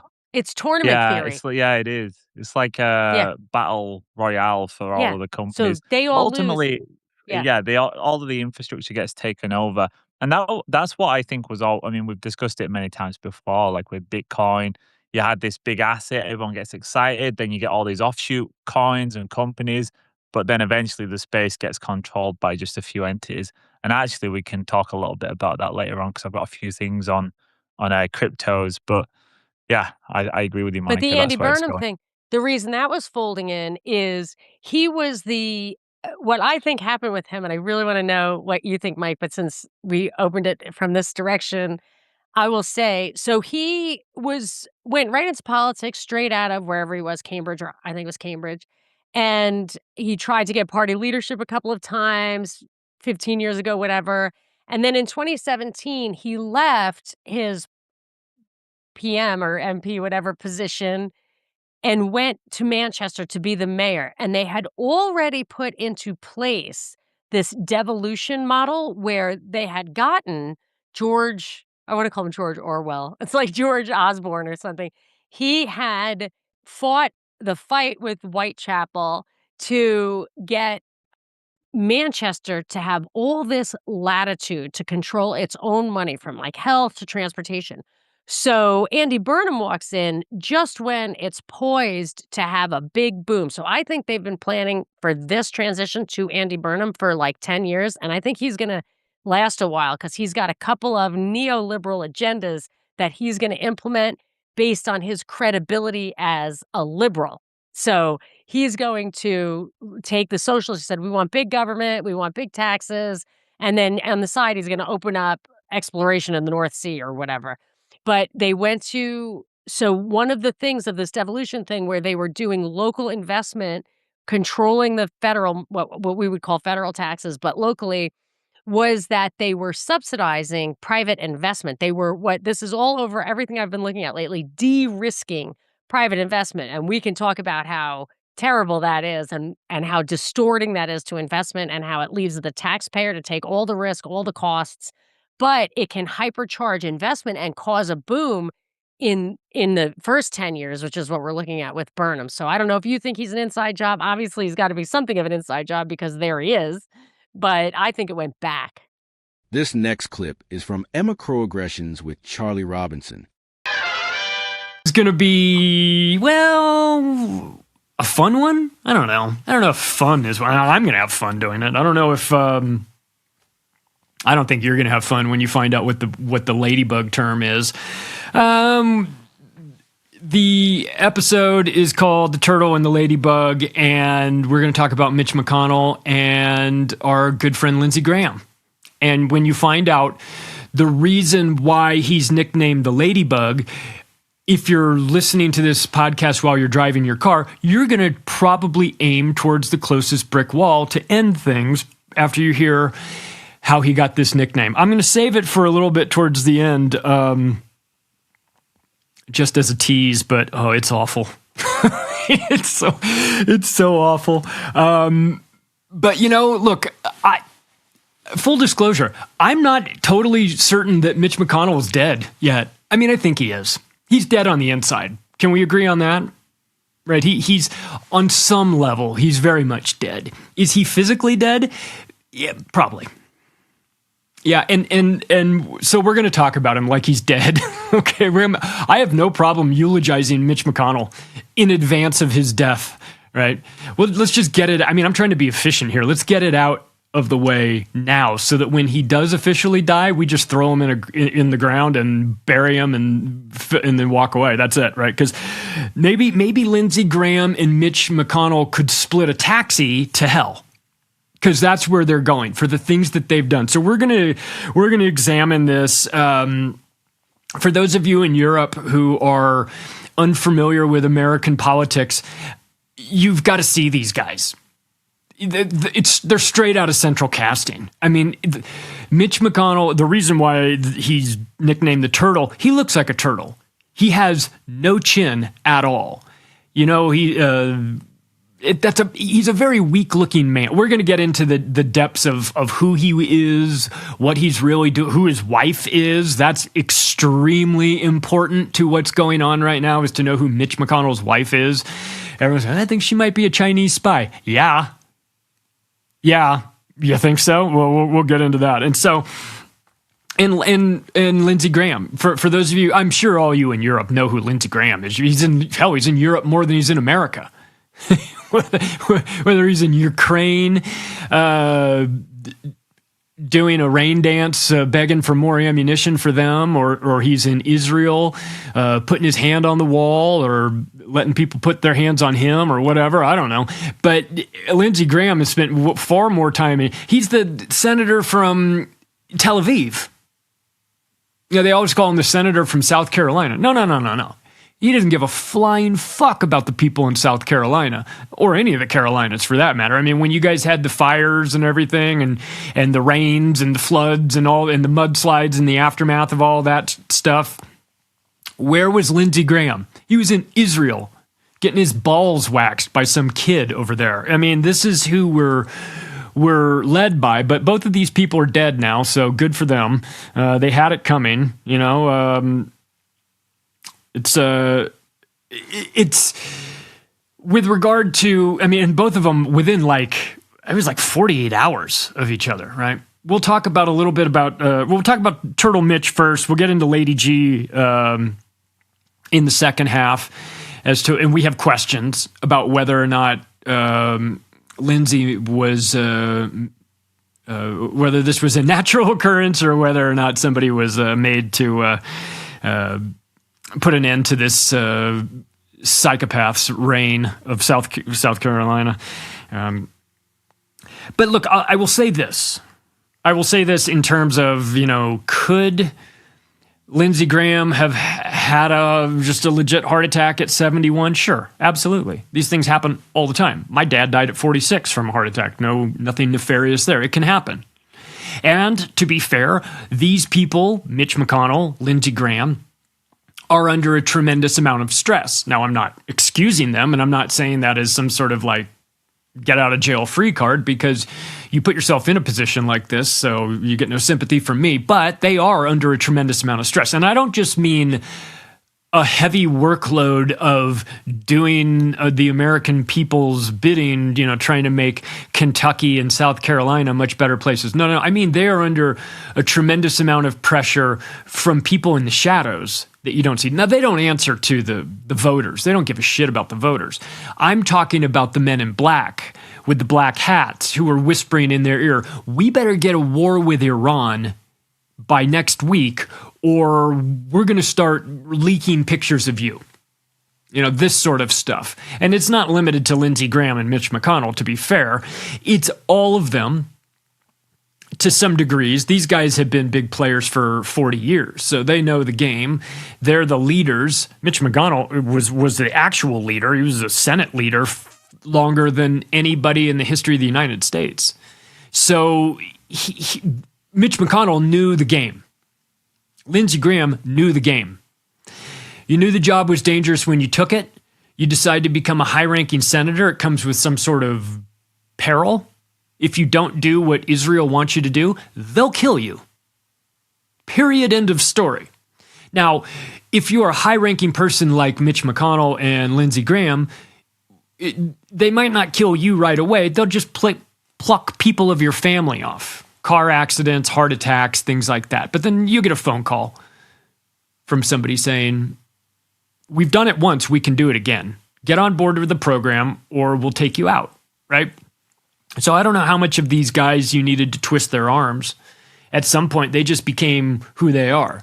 I don't think you needed the continual blackmail on Lindsey Graham. He's Team Israel. He was Team Israel for a long, long time. He might have been put on that team because of the things that he's done and the control that they had over him. But it becomes a self-fulfilling prophecy at this point. He's Team Israel. He wants that regardless of whether you've got the goods on him or not. He knows where he's, there's only one way out when you're these guys. You work with that faction or they kill you. That's it. You don't get to negotiate. There's no, well, guys, I'll be the senator from Kentucky for, since 93 or whatever. I'll come in or since 85, I should say. I'll come in and just tiptoe around the edges with the Israel stuff. No, you won't. You don't make it 40 years in this business unless you understand who the threats are. And these guys they sold out their country a long, long time ago, if they ever had any loyalty to it at all. But it's gone. It's been gone for a long time. And let's examine that. All right, let's start with Mitch. He was born in 1942, and should be retired. But when you work for the devil, there's no days off. When you make the deal with the devil to get into politics, when they take you to the underground facilities and you sacrifice the kids and drink the blood and do all that stuff, you're in. There's no retirement party from the satanic cult. You don't get to go home. If you made the deal with the devil to get up on the stage and be famous, they never let you off. That's why you see those poor bastards who was the guy from the Frankie Valli from the Four Seasons? He's dead as well. He might have died with Mitch McConnell and Lindsey Graham, but that doesn't mean he's not still going to be up there on stage singing in some capacity. And there's no expiration date for this. This is something that I think that you make if you're like a young Hollywood person and you're starting off and you have no perspective of time, don't know how long forever is, and you make a deal with the devil or Hollywood guys who are representing the devil or something along those lines, or politicians who are representing the devil in quotes, whatever that means to you, the dark entity, dark forces. You don't get to renegotiate the contract when you're in your 50s and you go, oh, it's been a good run, but I don't think I really want to do this anymore. What with all the murder and the destruction of society, I think I'd like to not do this and just go to my beach house and chill there and just relax for the second half of my life. No. No. You didn't read the fine print when you sold your soul to the devil. Like all the pop stars and all the actors and even some of the politicians who talk about it as well. Mitch McConnell doesn't strike people as being a bloodthirsty maniac because he's such a soft-looking man. You know, you look at him and he looks like the type of guy, he's like one of those get off my lawn boomer asshole types that you have to deal with, you've had to deal with your entire life. Wants to lecture you about everything. You know, Mitch McConnell is one of those guys. But he doesn't strike you, or me, he doesn't strike me, as being a particularly intimidating figure. Neither is Lindsey Graham. You know, far from being the intimidating figure. So what is it about them that's allowed them to stay in power for so long? Well, they're vessels. They are empty. On a soul, on a soul level, they've been empty. Maybe they've been filled up by some demonic possession, but there's nothing inspiring about Mitch McConnell. There's some people who you go, this guy spent 40 years in politics. He did all this stuff. He's got a long track record of doing amazing things and working with this and anything. I don't know about Mitch McConnell. What has he done? What has he done? He came into politics in 1985. He's a Republican from Kentucky. Okay. The reason why people are saying he's dead but not being announced as being dead is because when you die as the senator from Kentucky, you now have an open seat. And you know who would be looking for that open seat? Thomas Massie, right? And Thomas Massie would be a perfect fit for that, right? And so what they're doing right now is working out something behind the scenes to make sure that seat doesn't go to Thomas Massie. And until they figure that out, Mitch McConnell is going to be, air quotes, in the hospital with his doting wife, who's not there. And the CIA is going to release pictures of him from his hospital room with his doting wife. But if you take a look at the pictures, the shirt that he's wearing was a shirt from a picture from 3 years ago. So it's a fake picture. It's a fake proof of life. He's dead. And they've got him on ice, maybe literally on ice, to figure out what to do with that seat. That's how it works in politics. Anthony Scalia goes to a retreat in Texas and never comes home, dies in his sleep. He was murdered, right? These guys get murdered all the time. I mean, Mitch McConnell, to be fair, all you have to do is sneeze on him. You may kill him. You know what I mean? He didn't look good for a while. You remember, he's Glitch McConnell. Stood in front of that camera and just straight up glitched. Couldn't talk, couldn't do anything. Like they turned his brain off. I'm a compassionate person for people who earned it, deserve it, right? If I saw some old man who I didn't know standing there glitching out like that, I would feel extremely sad inside. But I don't feel that way with Mitch McConnell. Good. I hope you know that everybody is mocking you. I hope that when you have your actual funeral, you'll know that the leading sentiment is that good riddance. Good riddance. Get rid of this fucking guy. Do you know that Mitch McConnell has the lowest rated senator? He has the lowest approval rating of any senator ever. He's terrible. His people hate him. Let's go through a little bit of his past in terms of. See, he's been the leader of the Senate. It's one thing to just be a senator. There's 100 senators, but someone's got to be the leader of it, right? So of the Republican Party. There's a Republican leader and a Democratic leader, right? So when the Obama years, 2007 through 2015, Mitch McConnell was Senate minority leader. They had a minority in the Senate. He was the leader, so he was the leader of the minority party in the Senate. During the first Trump era, he was the Senate Majority Leader. They had the majority of the House, so then he becomes the Senate Majority Leader. Then, during the Biden years, 2021 to 25, he becomes the Senate Minority Leader again. So as the Senate changes from majority Republican, majority Democrat back and forth, as that ebbs and flows over time, the Republicans go from being minority to minority again. And the entire time, Mitch McConnell was the leader of it. So again, you can ask some questions about, like, how is the Republican Party doing since 2007, in the last 20 years? Well, the Republican Party is exceptionally weak. I remember as a kid thinking that the Republicans were heartless assholes that just did whatever they wanted to do and didn't really have much empathy or weren't really looking to work. And this was like the Reagan era when I was growing up. And this is just a perception. It doesn't mean that it was actually happening. But my perception was that the Republicans were really kind of ball-busting assholes and that the Democrats were a bunch of really soft, weak, like, hey, can't everybody get along type of things, right?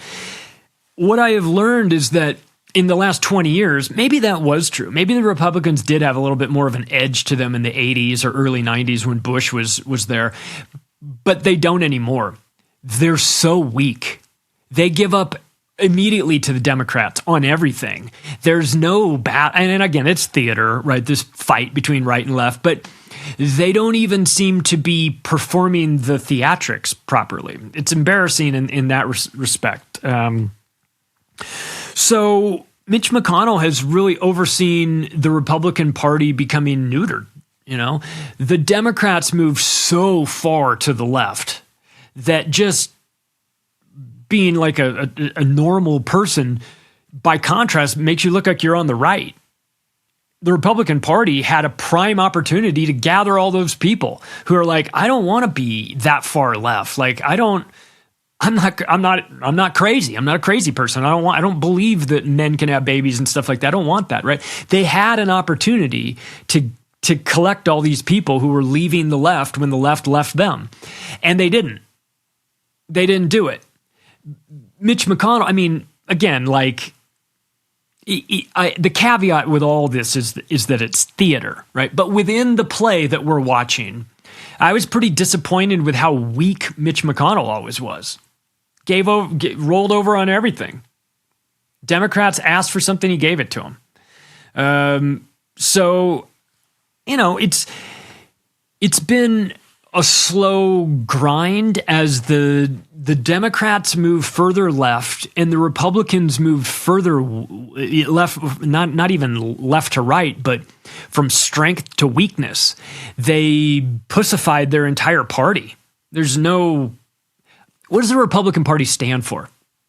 20 years that Mitch McConnell and Lindsey Graham have been involved. What does it stand for? It stands for war to me. But other than that, I know what the Democratic Party stands for. They're unhinged. Social piranhas, mentally ill, reimagining healthcare and society and all that. I can go on and on and on and tell you all the things that the Democrats have become. What have the Republicans become? Besides an embarrassment, a laughingstock, ruled by fools. A lot of people who've been in politics far too long. And, if you're not a total fool, then you just roll over for Trump, and that's even worse. Now, let's jump to this clip from Misty Winston with Whitney, Webb, and Mark Goodwin. And Mark and Whitney. Hey, guys. Thanks for joining me. I appreciate it. Hello, Misty. Hey. Good to see you guys. Yeah, of course.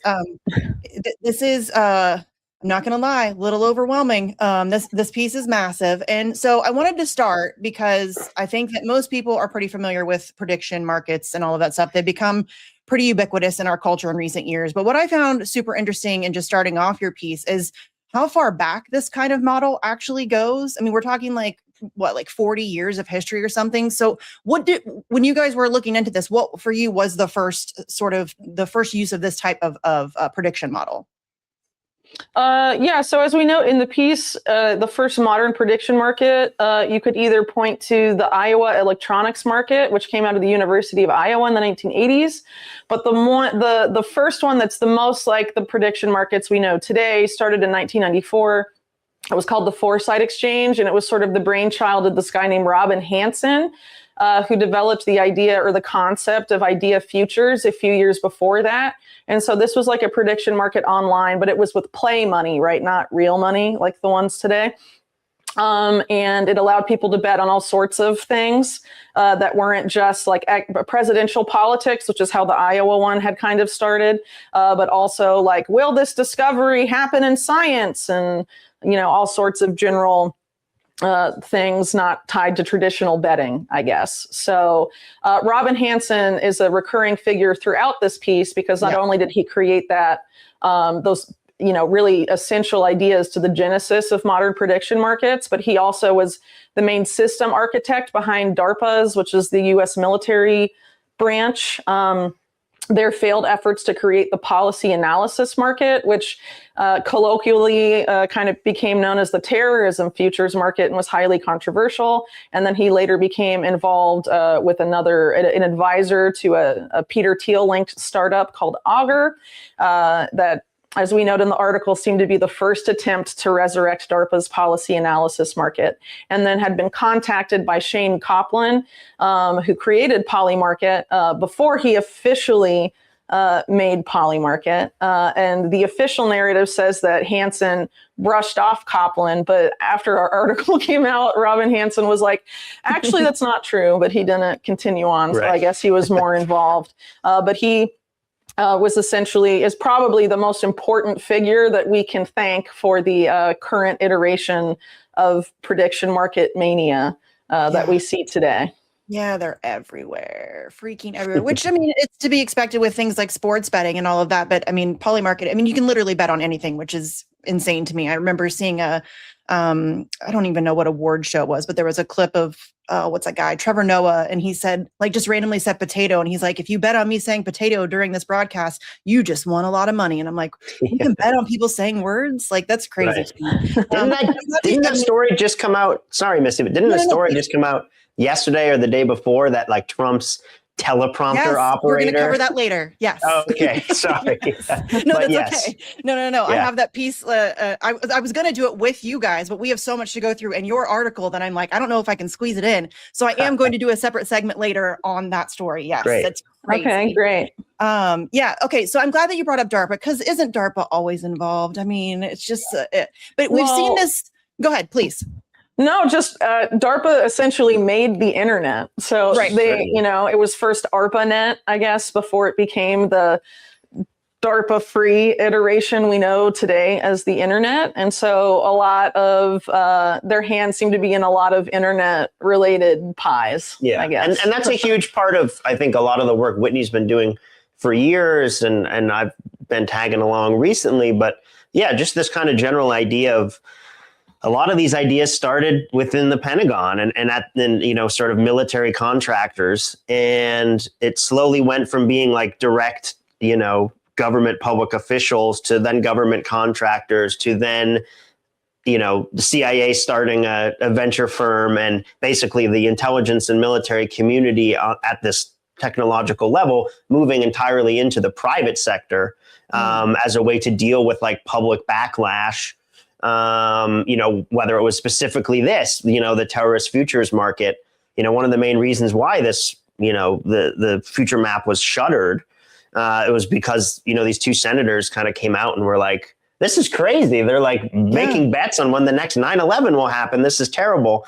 And so they like kind of realized, okay, we can't do this in the public sector, but if we kind of rebranded all of this stuff we had cooking here, you know, with, you know, guys that Whitney's been talking about forever, Poindexter, and I'm sure we'll get into a lot of this, but this whole model is not new. Something starting in DARPA and then getting spread out into the private sector. And very specifically, we describe a new model in this piece, which I'm sure we'll get into, but this idea of the Napsterization model, which is kind of like the next iteration of, okay, we can't do it in the public sector, let's do it in the private sector. And then, well, actually, it's still illegal to do a bunch of stuff in the private sector. So let's create a company that just disrupts and blows up the market. And then we'll rebuild the market, charge a bunch of money for a service that was free, and basically do the Napster to Spotify model. That's we propose that's what they did with Augur and Polymarket. So I'll leave the rant there. There's obviously a lot to cover there, but we'll get into it. Honestly, there's so, in going through this article, I'm like, how am I even going to do this? Like, I don't even know how to do this. Like, this is insane.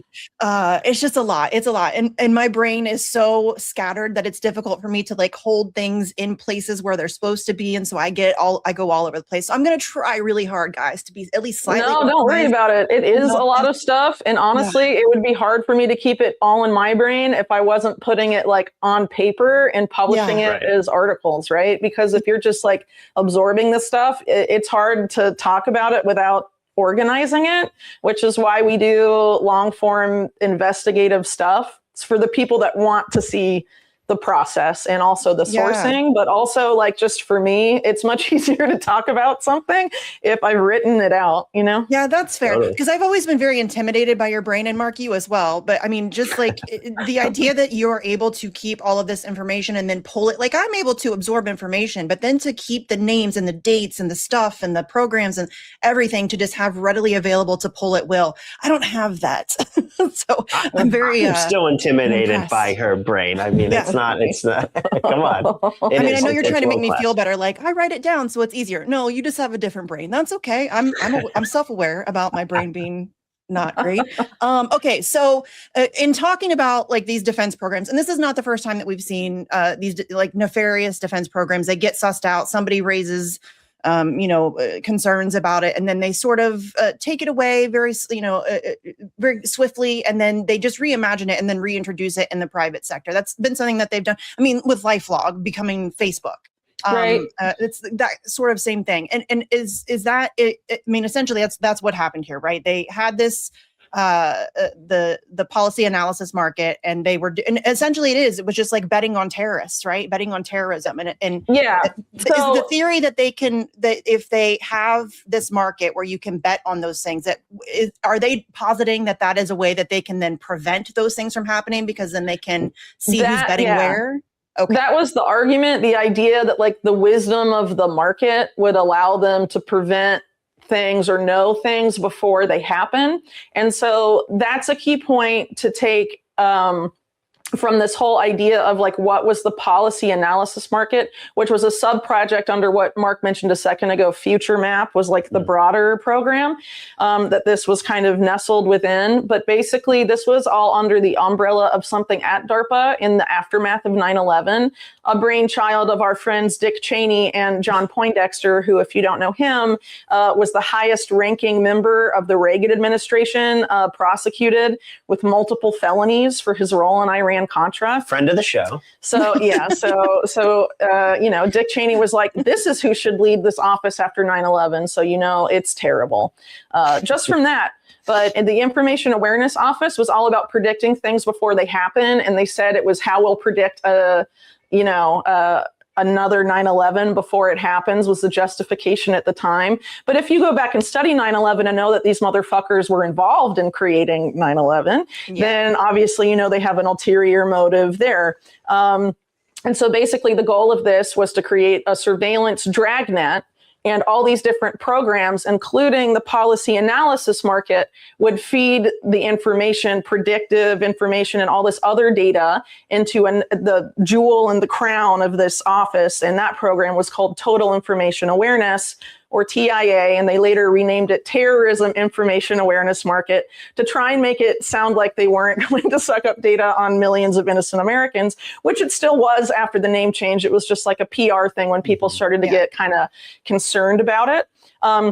So basically the outcomes predicted by things like the policy analysis market would have been fed into TIA. And so I've actually written about TIA a lot over the past several years. And if you're familiar with my work, you may know that I reported back in 2020 that Palantir is the privatized version of TIA. If you look at the evidence, it's very obvious that it's exactly what Peter Thiel and Alex Karp set out to do, incorporating Palantir right after the controversy hit TIA They have that name change, and then a neocon in the Bush administration, in the Department of Defense specifically, is contacted by Thiel and Karp and sets them up with Poindexter because they want to recreate, and this is in mainstream media, they wanted to recreate what Poindexter had tried to do at DARPA. This is literally what it's supposed to be.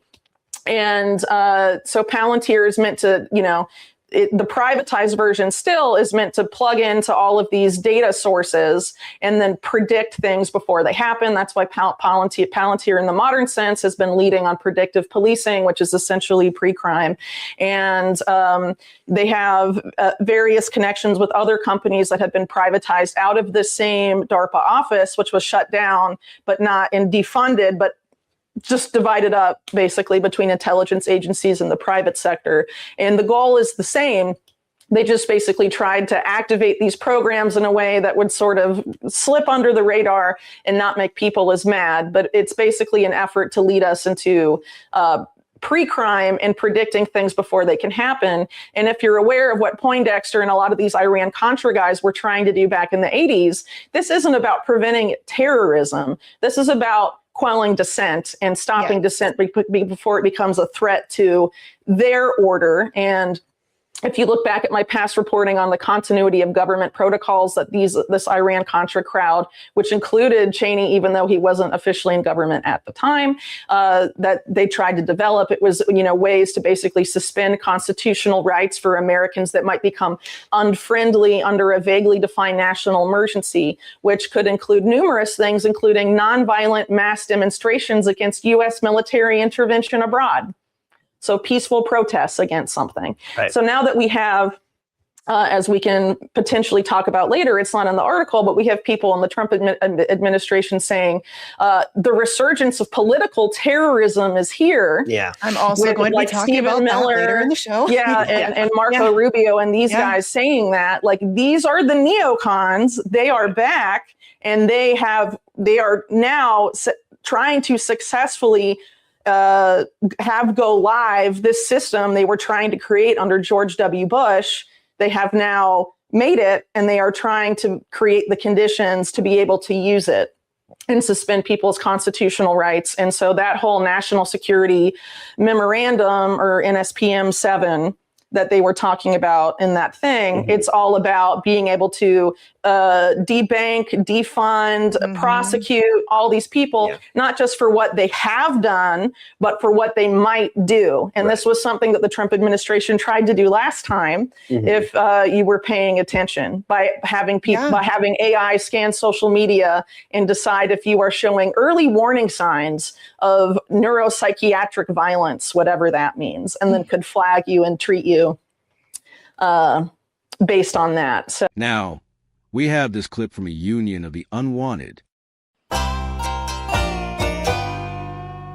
And what's on everybody's mind? I know Teese was talking a little bit about things that have been driving him a little crazy.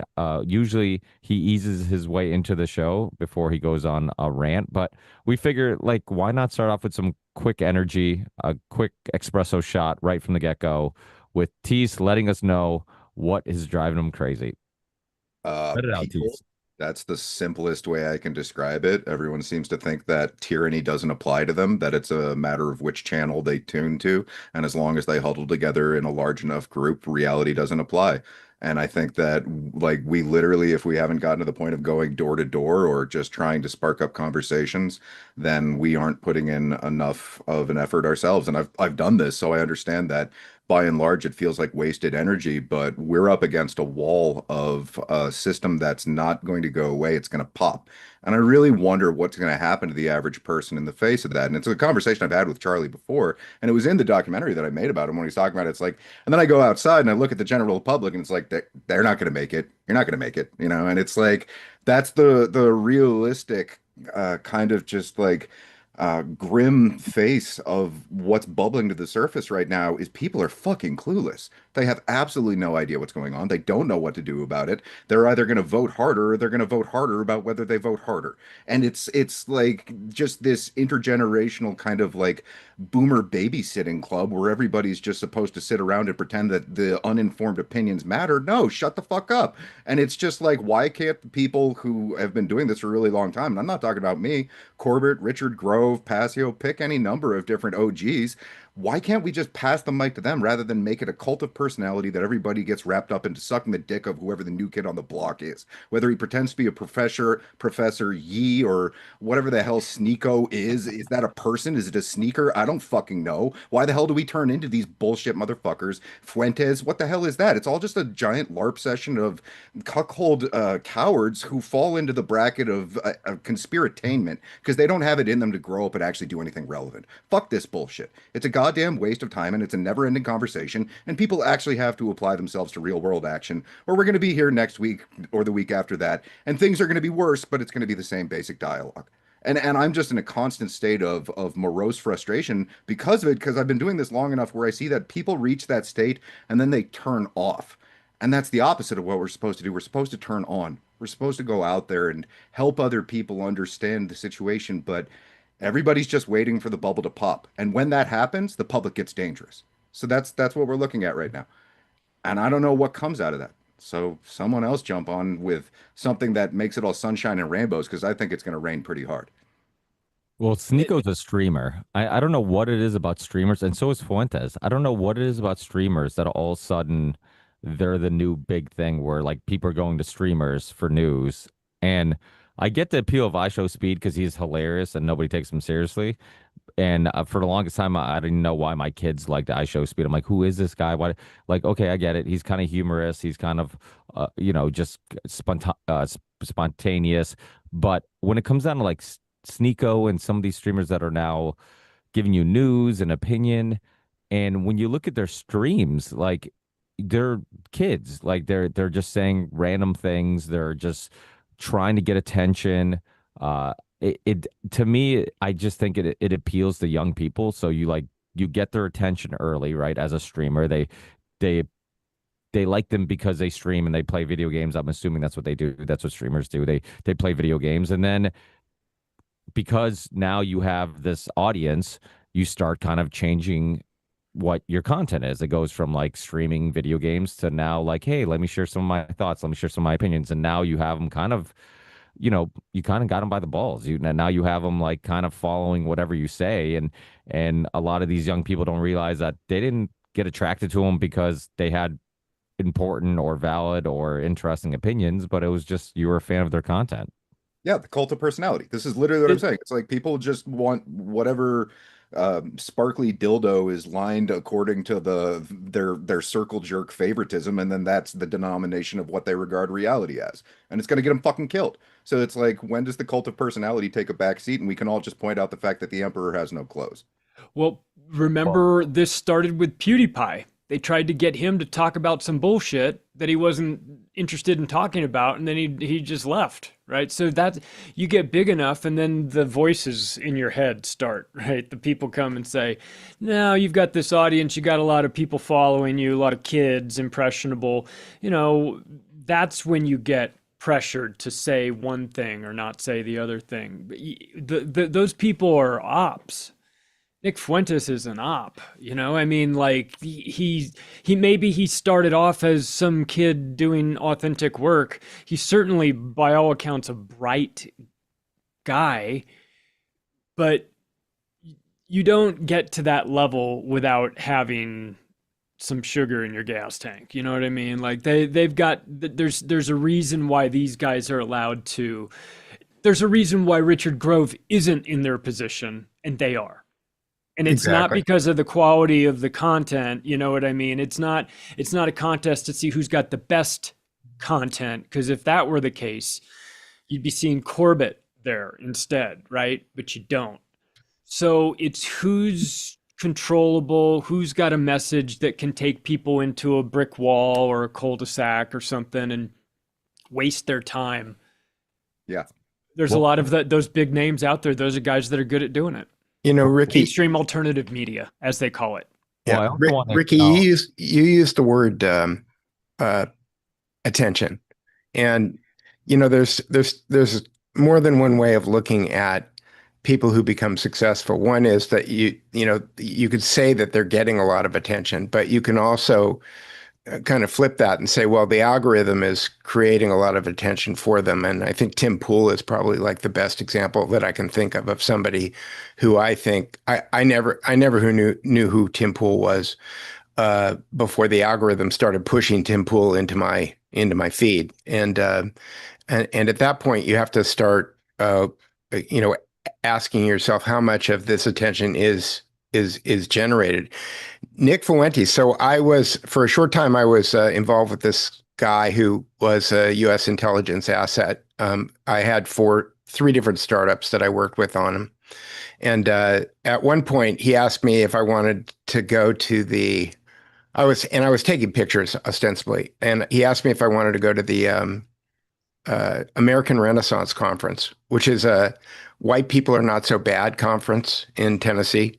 I can't remember the name. Jared Taylor is the guy who runs it. And there were lots of Antifa and they were protesting and stuff. But Nick Fuentes was there. And I think he was like 19 or 20 years old at the time. And it was interesting because he gave a speech. And I think that the speech is still available on YouTube. But basically, he got up and he gave this speech. And the tenet of his speech was that all of the ills in the world could be blamed on boomers. And what I thought was interesting about the speech was that the room was filled with boomers. So basically, he just got up in front of this room and was bagging on everybody in the room. And, I was sitting there taking pictures and I was thinking, to Charlie's point, this is an op. Like, he's here. He got invited to this thing. It's a very controversial conference and he's being controversial in front of the controversial people. And that was kind of like his, kickoff. That was the, and it was funny because I ostensibly went there because I wanted to take pictures of John Derbyshire because I thought he was a really interesting guy. And so I was taking pictures of different people who were speakers and Nick kept walking up in front of me and like mugging, like, are you going to take my picture? Are you going to take my picture? And when people do that, I just kind of ignore them because it's a power trip that I'm on. But anyway, to that point, I always look at these people who appear out of nowhere, and I wonder. The first question I ask is, okay, well, why do they want me to pay attention to that person? And I guess I would end by saying that if you get to a point where they are handling you, and you don't agree with what they want you to do, then you wind up like Charlie Kirk. I don't know. I mean, it's like, I hear what you're saying.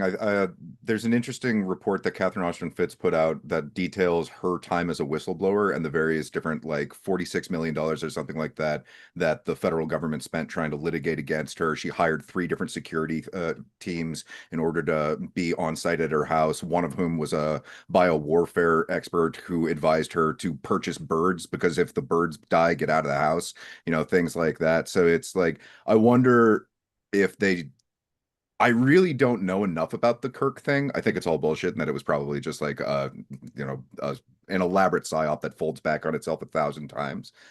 But people like us, I think they'd find a way to put us on mute, kneecap family members, apply pressure and known vulnerabilities. And the only thing that could ever potentially get big is, I don't know. And that's what I'm wondering. What has the potential to get big in this environment? Is that as an open question? What could even gain traction? Like what real thing? Sorry, go ahead, Mona. Like what real thing could get Yeah, big? like what actual real thing from any person who's actually on point and not like some, because like the Professor Jiao dude, it's like the stuff that he says is accurate, but it's there as doom porn sometimes to a certain point. Yeah, and he lies. So it's like it's a portion of the truth. And that's not good enough. It's like it needs to go beyond that. And so I am just wondering, it's like, how the hell do you actually get the real human beings who are attempting to operate in grassroots capacity on behalf of an organic conversation to the forefront so that we're able to push past the distractions?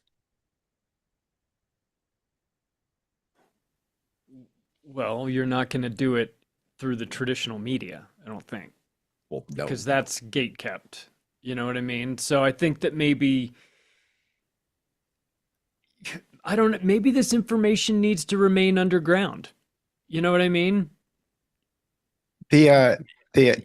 Spoiler alert. At the end of my book, I try to address it. And I didn't mean when I started writing this book to refer to Jesus of Nazareth that much. But he did wind up becoming a big part of the end of my book. And, Matthew 18:20 says, where two or three are there, so am I. And my thesis in the book is that he's talking about Logos because he is Logos incarnate according to the Christian tradition. And Logos is what we are doing right now. We are using our language, our ability to reason, to communicate, and to share ideas with each other in order to move closer to the truth. And I hypothesize, and I've got a lot of evidence for this, that part of the reason that Christianity became the thing that it did originally was because it was small groups. It was two or three people in a room sharing ideas about how to move forward. And that if you've got a phantom cell structure like that, that's being spread organically and is sticking to the truth, that it winds up becoming uncorruptible and very difficult to stop, which is part of the reason that I think that Christianity wound up becoming what it became. Eventually, it was not about what Jesus was teaching, but I go into that, like I kind of go into depth about the linguistics and the epistemological approach that happens in the New Testament. I think in ways that people have never written about it before, at least not that I've been able to find. Okay, so are you just, because Charlie, your point is basically keep your head down while the lawnmower's going over you? No, I'm saying if the truth is music, some people want it to be mainstream. I'm saying I want it to be punk rock. I'm saying not everybody's ready for it. True, but the reality is that they're kind of so supercharged, like full retard, that they're the danger as much as the government is, right? They're dangerous with the truth as they are without it. Yeah, same page. Yeah, okay. So basically, keep your head down for the lawnmower. Okay. Focus on make the people work for the truth a little bit. You know what I mean? If it's mainstream music, it's free, it's on the radio, it's everywhere. There's no joy in discovering it because it's discovered for you. But if it's like punk rock music, if it's knowledge that you need to seek, if it's music you need to go into some obscure record store to get, it's more real to you because you found it. It's like when you research it. So I'd like for people to research more because it'll lead them to something else. And then that's their discovery. And because it's their discovery, it gets lodged in their brain differently and it's powerful to them in a different way. So I understand completely the concept of let's wake up everybody because it's like time is of the essence and we're running into a brick wall.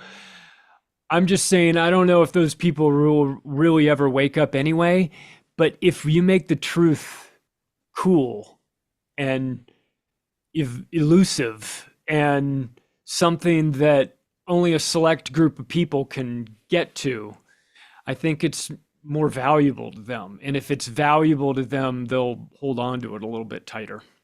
Well, I think truth and authenticity is always going to be the currency moving forward. I think it's just a matter of not infiltrating certain sectors. There's always going to be a market demand and an appetite for people that can read the 5D chess to understand and look out for the music that expresses that, the movies that express that, the podcasts that express that, the books with the research that express that.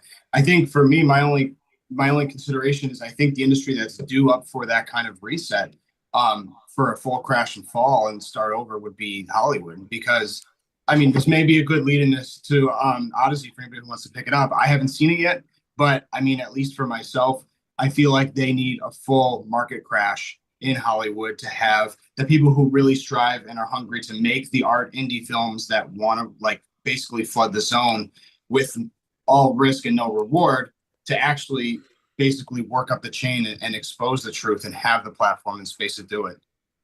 So I agree with that, but having worked in indie films and made them myself, it's literally a hierarchical teamster structure to step on the throat of anyone trying to create a movie. Most movies don't get made. The ones that do get made aren't particularly good. The ones that are good go to festivals where it's a who knows who inner circle of whether or not you get approval. Which festivals you get into determine whether or not you're viable for the Academy Awards. And then there are a lot of other stopgap kind of things along the way. So in order for that shift to happen, it would actually be on the audience's side. And they don't care enough because they expect to be plopped on their lap using the streaming providers that they've grown accustomed to. And everyone else goes along with the same thing because nobody actually has taste. They just want to watch what everyone else is watching. So it's like many different problems all at the same time. I agree with you. I'm just saying it's a clusterfuck. Next, we look at this clip from James Corbett of the Corbett Report.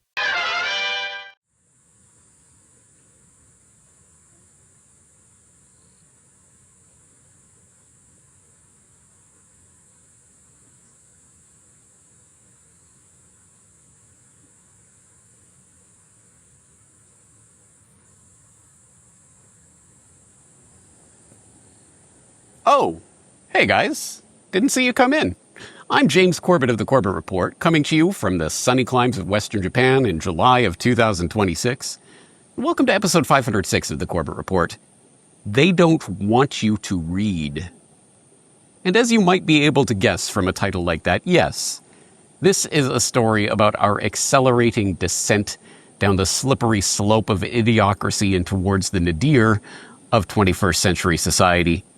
Post-literacy. So do you remember the story of the Library of Alexandria? You know, the famed repository of all human knowledge and ancient wisdom that was famously destroyed by Julius Caesar in his siege of the city in 48 BC? Well, like most famous stories in history, that one too is mostly wrong. So do you know the real story of the Library of Alexandria? And do you know what that story teaches us about the real value of the library? Well, stick around. At the end of today's episode, I'm going to tell you that story. But first things first, come with me. I have something to show you on the bookshelf.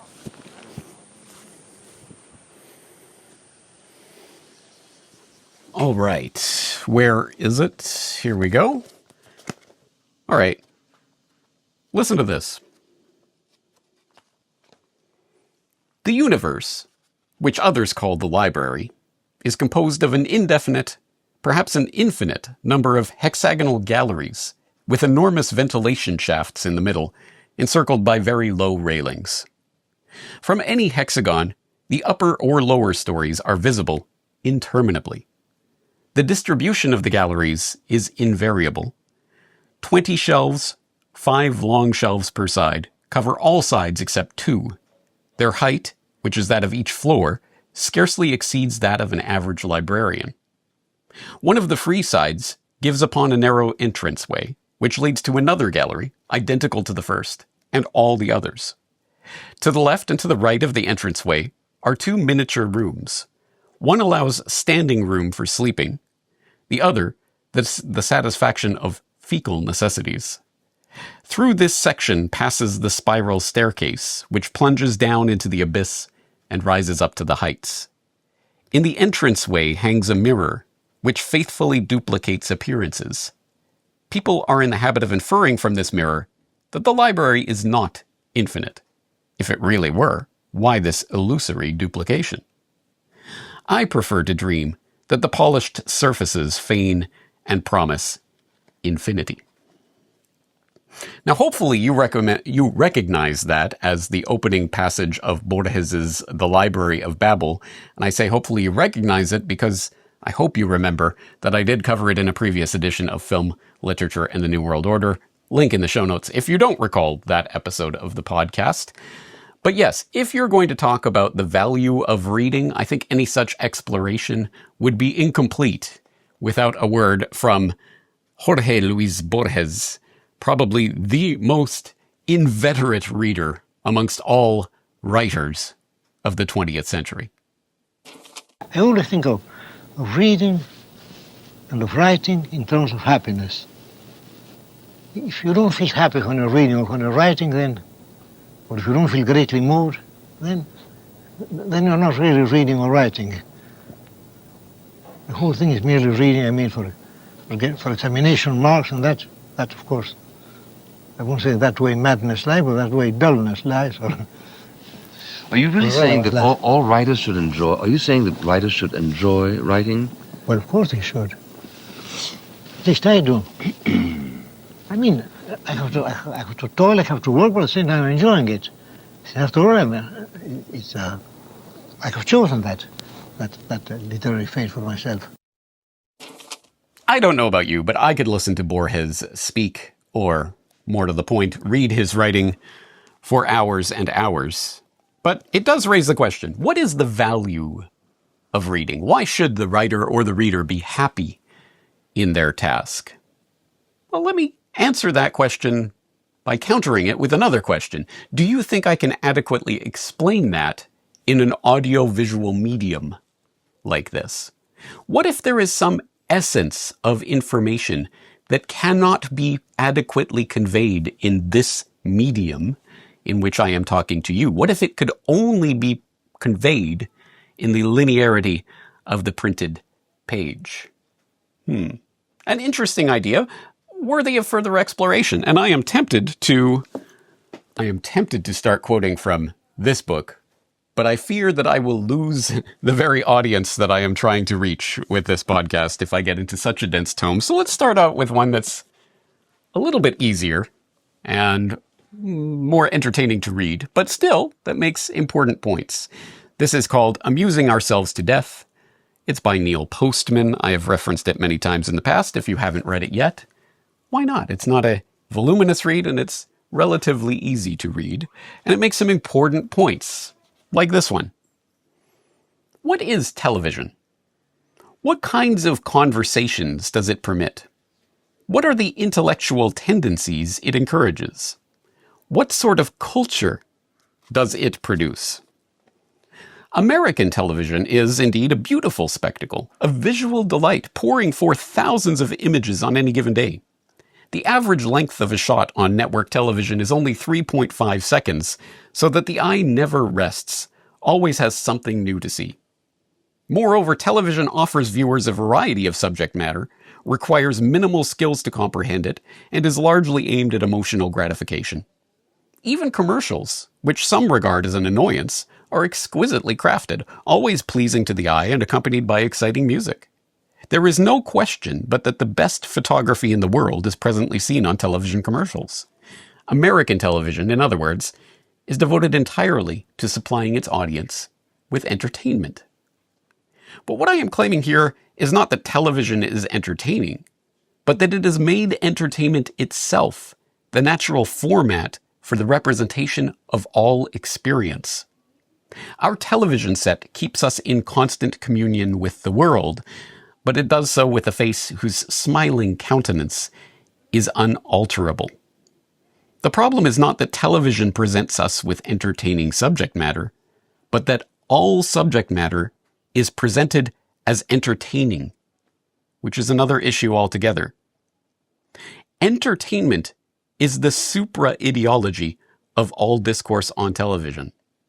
No matter what is depicted, or from what point of view, the overarching presumption is that it is here for our amusement and pleasure. That is why, even on news shows which provide us daily with fragments of tragedy and barbarism, we are urged by the newscasters to join them tomorrow. What for? One would think that several minutes of murder and mayhem would suffice as material for a month of sleepless nights. We accept the newscaster's invitation because we know that the news is not to be taken seriously. That is it's all in fun, so to say. Everything about a news show tells us this. The good looks and amiability of the cast, their pleasant banter, the exciting music that opens and closes the show, the vivid film footage, the attractive commercials, all these and more suggest that what we have just seen is no cause for weeping. A news show, to put it plainly, is a format for entertainment, not for education, reflection, or catharsis. And we must not judge too harshly those who have framed it in this way.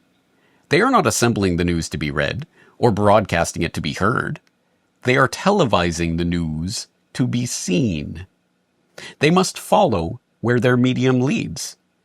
There's no conspiracy here, no lack of intelligence, only a straightforward recognition that good television has little to do with what is good about exposition or other forms of verbal communication, but everything to do with what the pictorial images look like.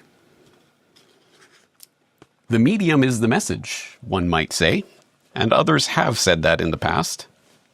But it's an incredibly important point, and that passage was obviously written by Neil Postman in the 1980s and was talking about the dominant cultural form of communication in that time, the television. But who could doubt that if Neil Postman was still with us in 2026, he would be saying substantially the same thing about YouTube, Instagram, and TikTok. Yes, of course, certain media convey information in different ways. In fact, not just convey information, but shape that in a particular direction. It is impossible to have deep and reflective moments of catharsis simply watching images on a screen. We relate to the experience of life itself differently through the printed word than we do in the flash and bang of moving images.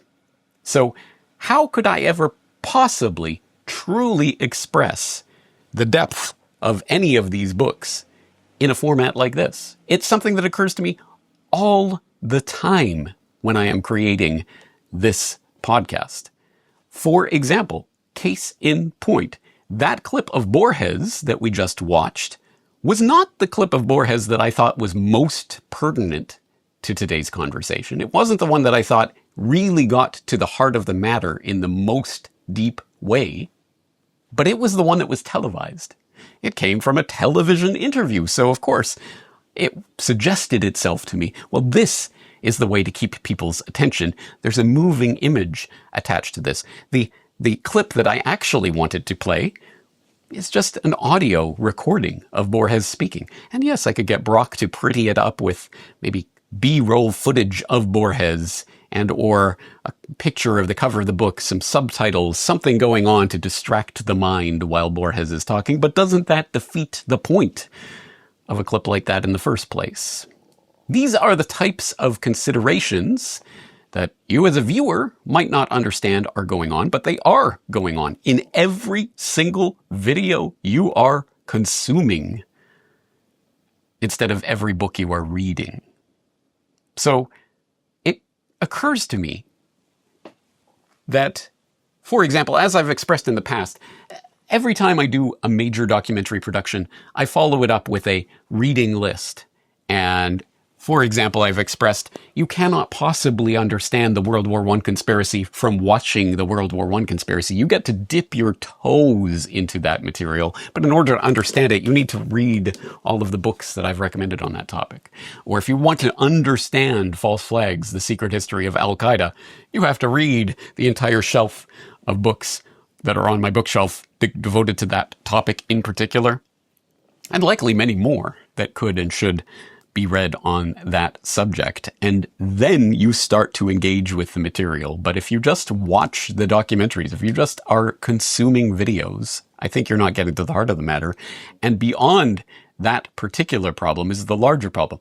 Do you think that a nation, a society, an international civilization of people who have forgotten the importance of reading will be able to actually stand up to the New World Order? Do you think we will ever overthrow the tyrants with YouTube videos and TikTok reels? I, for one, don't think so. But if you don't believe me, well, take a look at this. This is a very, very odd place to be. Oh, there we go. That's better. All right. Well, where were we? Oh, yes. Take a look at this. This is an article by Hannah Frankman Hood, and it's called How Colonial America's Literacy Rates Shaped the Revolution and Why America Has Failed So Miserably at Teaching Literacy Ever Since. And it starts with an important observation, namely, Revolutionary era America was an unusual place, unusually rebellious, unusually galvanized, unusually democratic, and perhaps, most importantly, unusually literate. When copies of the Declaration of Independence were sent around the colonies that July, most average citizens could read them.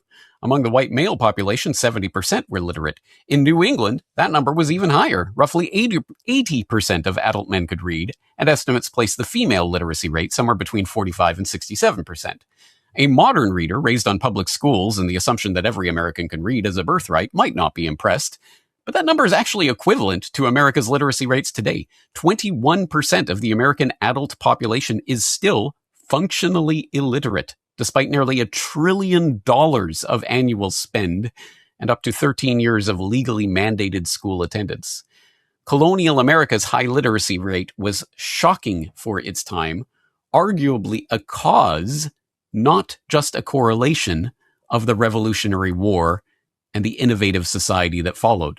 An incredibly important point, but she goes on to make some other important points. One, the American colony's high literacy rate was driven not by aristocratic schooling or government mandates, but by Protestant theology, which believed every Christian was personally responsible before God for understanding and abiding by Scripture, and therefore needed to be able to read their own Bible.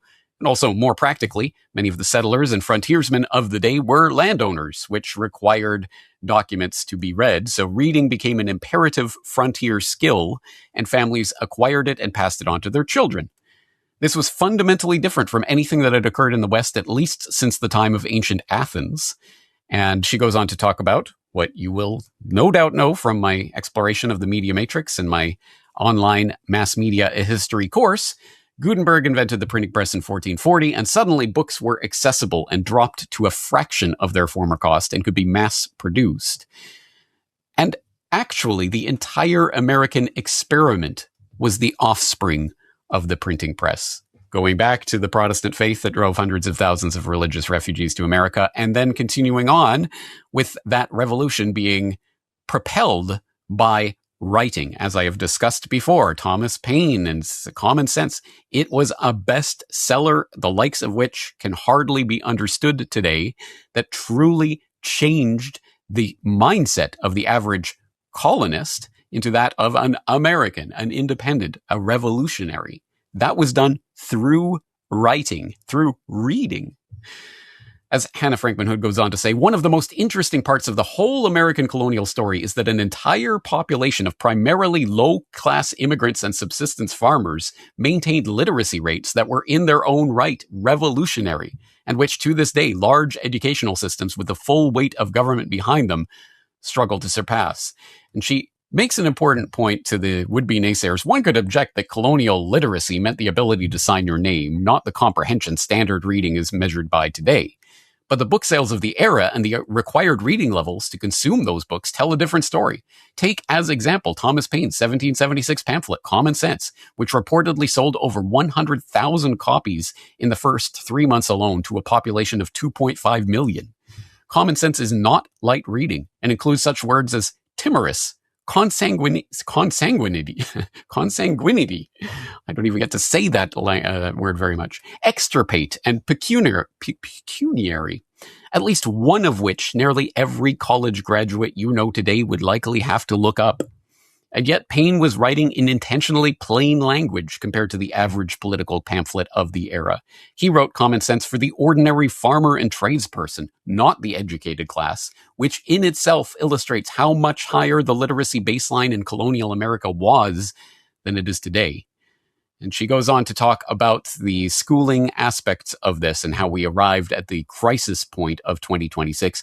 In 1983, the National Commission on Excellence in Education under President Reagan warned in its report, A Nation at Risk, that the educational foundations of our society are presently being eroded by a rising tide of mediocrity that threatens our very future as a nation and a people. And that was back in 1983. Of course, after some concerted effort, government effort and intervention, literacy rates climbed slightly, but in the 1990s and the early 2000s, scores began dropping again.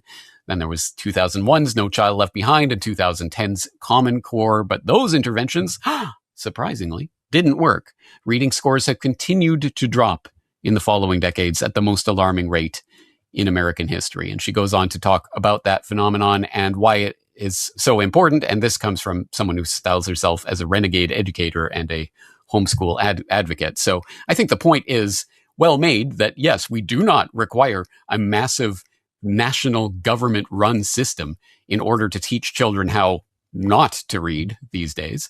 No, literacy is perfectly acquirable by tradespersons and farmers and rural folk, and anyone who is sufficiently motivated to read will be able to read. But why read when you can scroll? And that is the point of this article. It just recently came out from The Atlantic. The end of reading is here. Optimists once believed that universal literacy was inevitable. Now it seems that the age of reading might be a short anomaly in human history. And this is worth a read in its entirety, but I'll just highlight some of the important parts here where, for example, the author here talks about how a National Endowment for the Arts survey found that fewer than half of all adults reported having read a book of any kind in 2022. Only 38% read a novel or short story. A study analyzing 236,000 responses to the American Time Use survey found that the proportion of Americans who read for pleasure on any given day fell from 28% in 2004 to 16% in 2023. The study looked at people who had read a book, magazine, or newspaper, listened to an audiobook, or read an ebook. Gambling has become a more common leisure activity than reading a book. Last year, 57% of Americans placed a bet. The decline in reading cuts across age groups, gender, and education levels. Even the demographics that traditionally read the most, retirees, women, and college graduates, have seen a collapse. The books that people do read are simpler than they used to be. New York Times bestsellers today have sentences that are about 1/3 shorter than they were a century ago. Longer sentences aren't inherently better, but their former ubiquity suggests an age when Americans had the inclination and ability to read serious works of literature. In 1958, the English translation of Boris Pasternak's Dr. Zhivago was the best-selling novel of the year, according to Publishers Weekly. Pasternak writes in long, complex sentences.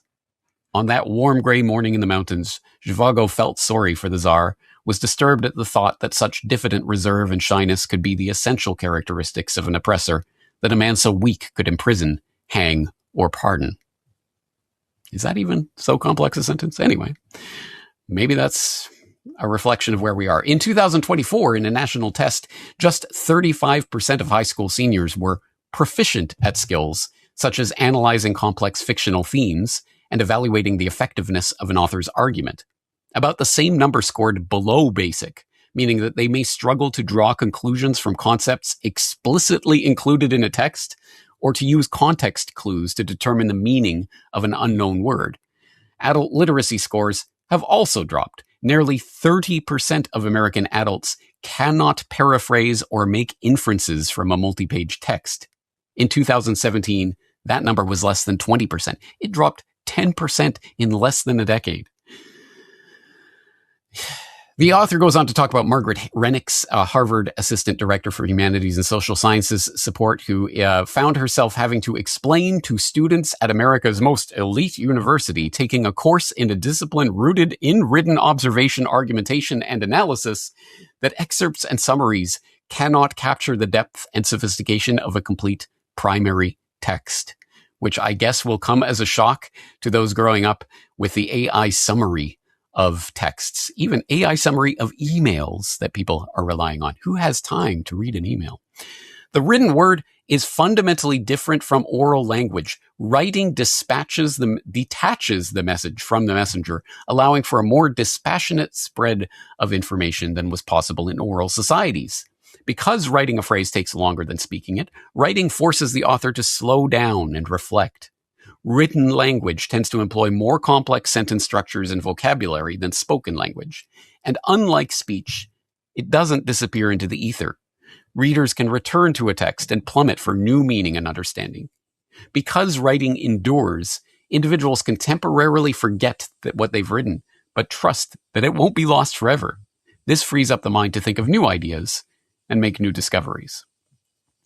In 1962, Marshall McLuhan, the patron saint of media theorists, predicted that the Western world would become what he called post-literate. In the Gutenberg Galaxy, published that year, he suggested that such an age had already begun, that electronic media were already supplanting the written word. At the time, 90% of homes had a television, compared with 9% only a decade earlier. Television was becoming Americans' main source of news. The average household spent more than 5 hours a day in front of the TV set. When people do read, they might find that they're absorbing less information. That's especially true if they read on their phone. The endless scroll, hyperlinks, and notifications invite surface-level reading with constant invitations to look elsewhere. How many people have paused this video or just flipped off to check their email or something else while they're listening? Studies have shown that people comprehend less when reading on a digital device than on paper, perhaps because of all these distractions. Devoting extended, undivided attention to a text can now feel like too much to ask. In the recent past, people were at least reading something online, but that's changing fast. Social media, once mainly text-based, has been overrun with short-form videos. TikTok, YouTube Shorts, and Instagram Reels dominate the attention economy, especially among young people. According to a recent data analysis by Jean Twenge, a psychology professor who studies generational change, by 8th grade, the average kid spends 4.5 hours a day on social media. For much of that time, it appears, they're watching videos, often at double speed. Yay. Reading books is a workout for the attention span. The more you read, the easier it is to read, and the more you're rewarded with new understanding. Eventually, the process is more pleasurable than it is challenging. But as with physical exercise, the converse is true as well. The less you read, the more difficult it is to read, and the rockier the path to acquiring knowledge. All right, there's much more in this lengthy article that I invite you to explore at your leisure and in your own time, but I think you get the point. The point being that reading, of course, is not just something that is inherently good in and of itself for wishy-washy reasons or because your parents told you. No, reading is essential to thinking, to being able to construct and hold and analyze and observe and pick apart detailed, complex sentences that build into paragraphs that become entire theses. And if we cannot follow that train of thought, because we're getting off at every single station that presents itself along the way in this digital attention span economy, then how will we ever be able to... What were we talking about? I gotta go check TikTok. No, a population that cannot read is a population that cannot think. And a population that cannot think is a population that cannot fight. And a population that cannot fight is not a population that is going to win the war against the global technocracy. The global technocrats are a lot of things, but they are not stupid. And they do know how to read and write. All right. So where does that bring us? I think at this point in our exploration now, you're ready to hear the real story of the Library of Alexandria. Come with me.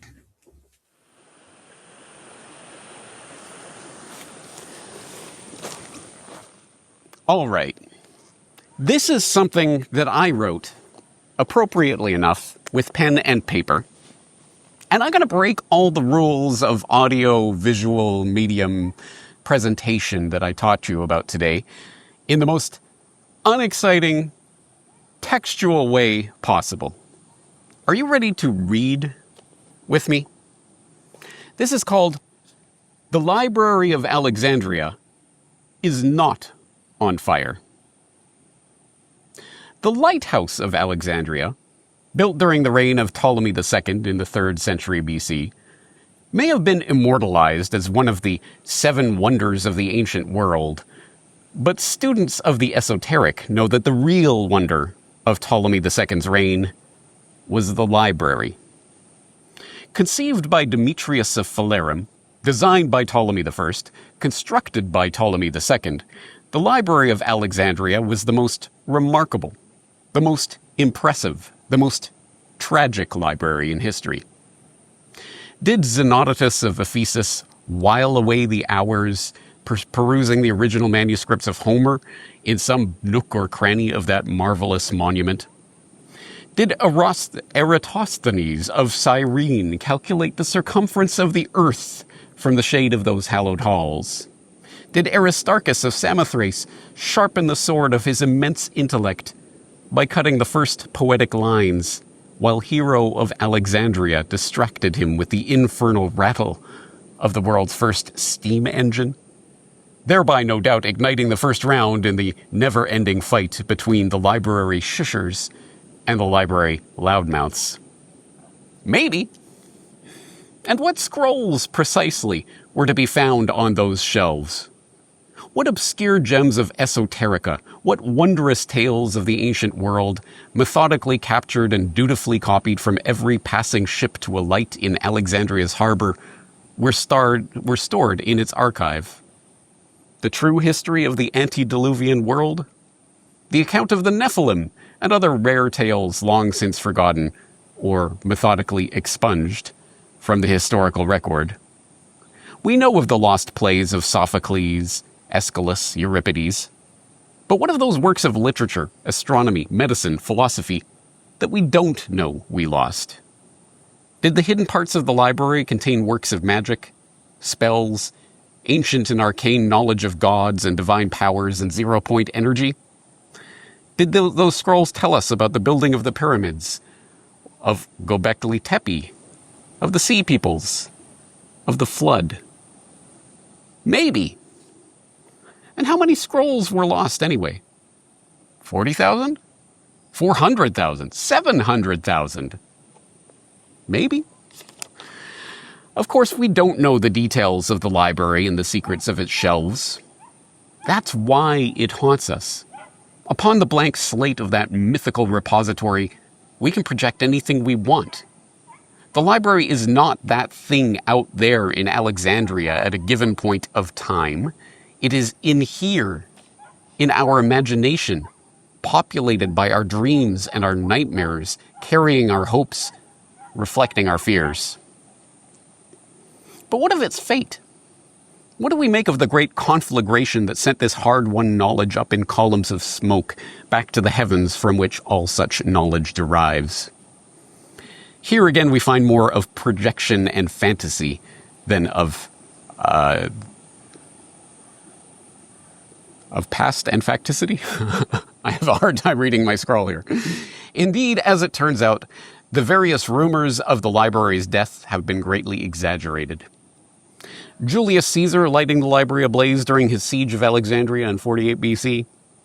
Yes, his soldiers seem to have set some ships on fire in the city's port. And yes, the fire seems to have spread to part of the city. It may have destroyed one of the library's storehouses, but not the library itself. Otherwise, how could we explain Strabo's account of his visit to the library some 3 decades after it was supposedly destroyed? Or how could we explain the mind-boggling output of Didymus Calcenterus, the most prolific writer in antiquity, responsible for some 4,000 books and known as Bibliolathus, the book forgetter, because even he couldn't remember all the books he had written? If this first century Alexandrian did not have access to the resources of the library. Perhaps the culprit was Theodosius I then. Maybe this Christian Roman emperor, having ordered the closing of all pagan temples, indirectly caused the destruction of the Serapeum, an adjunct of the library that had been dedicated to the god Serapis. But this story was largely put forward by Edward Gibbons, whose historical project seems to have been to blame the Christians for everything, and few historians these days take this account of the library's downfall seriously.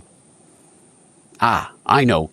It was Umar ibn al-Khattab, the second Rashidun Caliph, who, after conquering Alexandria with his Arab army, gave the fateful order to his conquering general.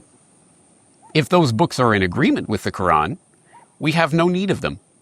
And if these are opposed to the Quran, destroy them.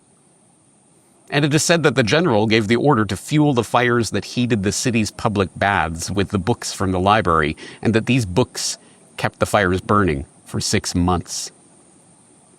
But here, too, the fantastic pathos of this terrible tragedy is undermined by reality. The first account of Umar's outrageous command did not appear until 300 years after the event itself, and even then they were only recorded by Bishop Gregory Bar Hebraeus, whose stock in trade was blaming historical atrocities on Muslims without supporting documentation. No, the truth about the Great Library's fate is so incongruent with our phantasmagoric fantasies of fearsome flames and singed scrolls that our imagination refuses to accept it. You see, the Library of Alexandria did not burn. It was not consumed in one glorious conflagration. The wisdom of the ages was not set ablaze, and the ashes of that wisdom was not scattered by the Egyptian winds. No. The library was lost to neglect. It didn't need to burn. The icy tendrils of disrepair and the frosty touch of disinterest accomplished what no inferno could ever achieve. It's comforting to believe that the library was engulfed in flames. We can imagine the scribes and scholars and students of the ancient world rending their garments and weeping and gnashing their teeth as they watched the collected knowledge of the world go up in smoke. At least they cared. At least they knew the value of what they lost. But the alternative is too ghastly to contemplate. Not a collective cry of despair at the loss of this wisdom, but a cool shrug of disinterest as the library collects dust, sprouts cobwebs, gradually disintegrates. As you might have guessed by now, history is never about history. It's about us. And the story of the Library of Alexandria is about us, too. After all, we are being told that we have reached the end of the age of reading. We have entered the post-literate society.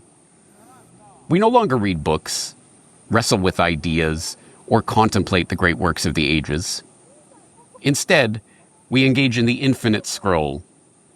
We read tweets and browse reels and view TikToks.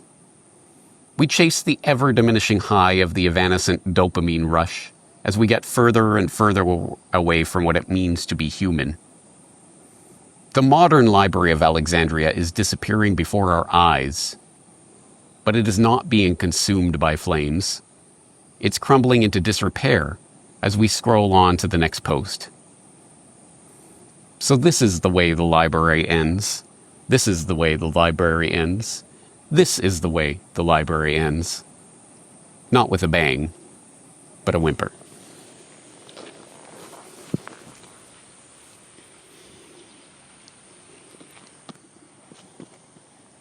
No, the library is not on fire. It's worse than that. It's decaying, decomposed. The books yellowed and worn and tattered until finally they disintegrate. And no one even cares. Do you care? If so, you can join me in fighting back against this post-literate nightmare. I'll be hosting another one of those Independent Media Alliance / Solutions Watch roundtables later this week. And we're going to be discussing the topic of books that inspire, and each panel member will be talking about a book that has inspired them and why other people should read it. So if you are a Corbett Report member, you can join the panel and recommend your own favorite book. That conversation will be taking place this coming Wednesday, July 29th at 7 p.m. Eastern Time. That's 7 p.m. Toronto / New York time. So check your time zone carefully. But the connection details of that live conversation are in the bottom of this weekend's subscriber newsletter. So if you're a Corbett Report member, just sign into the site and scroll to the bottom of that post for that link. If you're a member and you don't know how to do that, just let me know. I'll be happy to help. And if you aren't a member, why don't you join the conversation? You can become a member for as little as $3 a month at corbettreport.com/members. Also, I will be continuing the Film Literature New World Order series. And this time we're going to be reading Umberto Eco's Foucault's pendulum. So I hope you will be able to join me for this fascinating conversation, which, again, will be held live, and we'll be taking your comments and questions on this interesting tome. So if you, again, are a Corbett Report member and want to join in on that conversation, it's going to be held this coming Sunday, August 2nd at 8 p.m. New York/Toronto time. Check your time zone accordingly. And the link for that conversation will be in this coming weekend's open thread. So once again, you'll have to sign into the site as a Corbett Report member and find the link there. Again, if you have any questions about any of this connection shenanigans, just let me know. I'll be happy to help. But I hope you will be there to fight against the post-literacy of this world at the end of the age of reading, because without books, without our ability to read, contemplate, engage with deep material, without the ability to concentrate on a book, do we really think we're going to defeat the New World Order? Let's get real. Anyway, I hope today's podcast has given you some food for thought and perhaps even encouraged you to pick up a book yourself. But in the meantime, if you'll excuse me, I have some reading to do.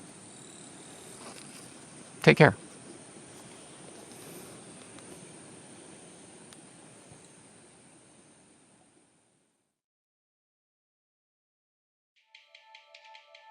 The Deep State. False Flags. 9/11 Truth. The Federal Reserve. Secret Wars and Hidden Histories. Fake News. Medical Martial Law. Ceaseless Propaganda. James Corbett. Reportage. Essays on the New World Order. Available where books are sold. Until they're not.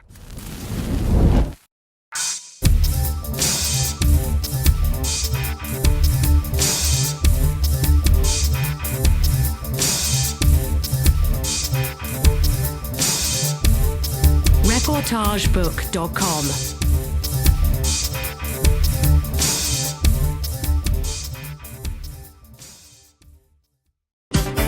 Fuck this shit, I'm just gonna dance now. Fuck this shit, cause we don't have a chance now. The whole world is fucking gone to hell.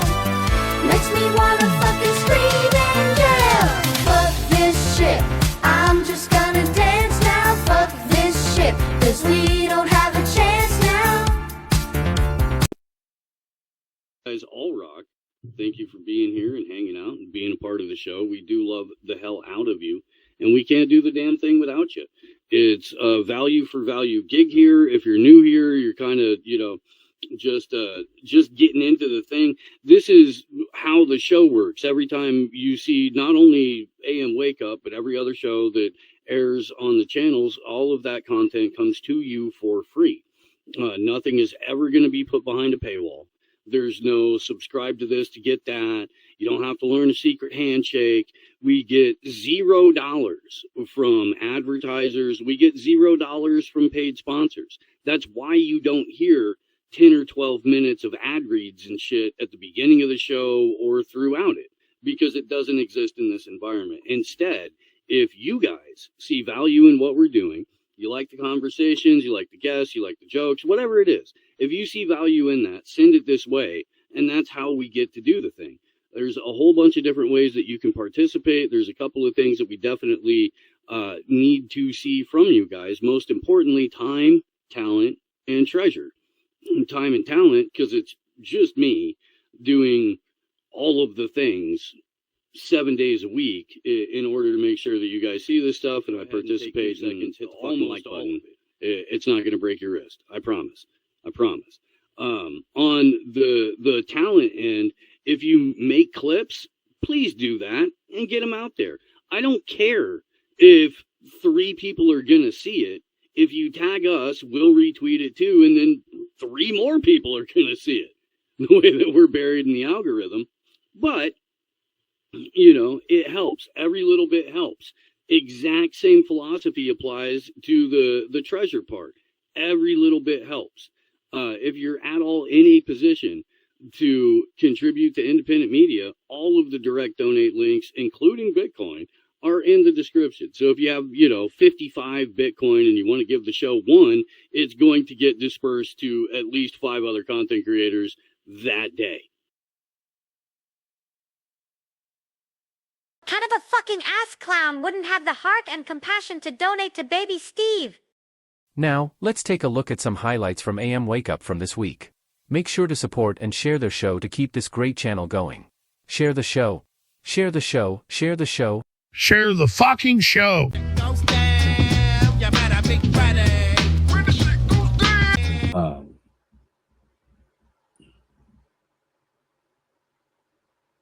So flock systems, and I would imagine that any of the rest of them too have a similar feature called real-time routing, which allows the operator to access every camera placed in the area in order to see where your movements from point A to point B are. So even if they claim they don't quote unquote track vehicles, the real-time routing feature allows for that to go off without a hitch. Again, all of this is stuff that you can show just about anybody, and anybody who is thinking rationally is going to understand the larger implications of surveillance technology like this, exactly where it's headed and what it's intended for. On today's episode of Double Plus Ungood, the license plate reader that doesn't need a license plate. Michigan State Police ran 54 searches on Kalamazoo City's flock cameras. Not one of them used a plate. One was hunting a U-Haul trailer with a zebra. Anyway, here's what that means. A license plate reader is supposed to read a license plate. You give it a plate number, it tells you everywhere that car has been. These 54 searches had no plate at all. Someone just typed a sentence and the camera went and found the car. White Dodge Challenger, black hood, black roof. A camouflage Jeep being towed. Truck with blue kayaks. Silver Nissan Pathfinder with a sticker in the rear window, no plate. White Ram, quad cab, plate undetected. No number, no plate, just a description in plain English. That is not a camera reading a plate. That's an AI matching a description to every car it has ever seen. And every one of the 54, the system said yes. No warrant, no plate, approved on the spot 54 times. So let's stop calling it what they call it. This is not a license plate reader. It's an AI dragnet. A camera that reads a plate is a tool. An AI you can ask in a sentence to find a car by how it looks. That's a search engine for people by their cars. Flock even has a name for it. They call it a vehicle fingerprint. Make, model, color, dents, stickers. Your plate was never the point.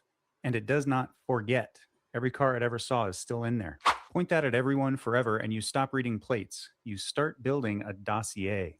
A file on where every car in town has been, which is a file on where every person has been. One searchable record of a whole city's movements. That's the mosaic. And here's the part that should bug you. These weren't the city's own cops. It was the state police typing sentences into cameras your city paid for 54 times, and the machine found the car every time it could. Remember the zebra? Somebody typed U-Haul trailer with a zebra, and the AI went looking. It didn't find something that specific by luck. It found it because it's watching everything that drives past. And it does the same with your car the second someone types the right sentence. I didn't get this from a leak. These are Kalamazoo's own records. They told me these logs weren't something they keep. I appealed, and they handed me all 54, along with about 140,000 others. So here's your call. A license plate reader keeping your street safe, or an AI dragnet building a dossier one sentence at a time. You tell me in the comments. Double Plus Ungood, it never forgets. Every number here is from Kalamazoo's own FOIA response. 54 searches, 0 license plates. Let's go!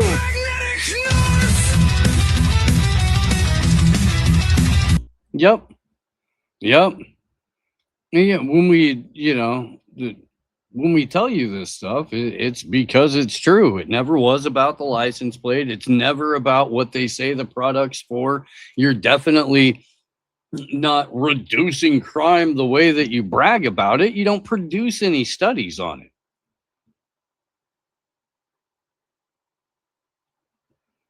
It's all about building and maintaining the control grid. But you can go to haveibeenflocked.com, pop your license plate number in or a license plate number in, and see if anybody's looked it up.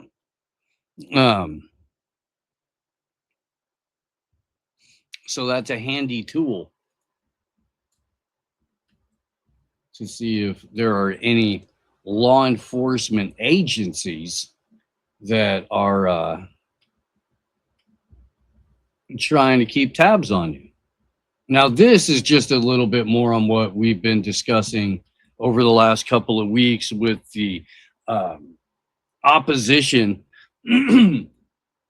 sometimes physical opposition, to the flock systems.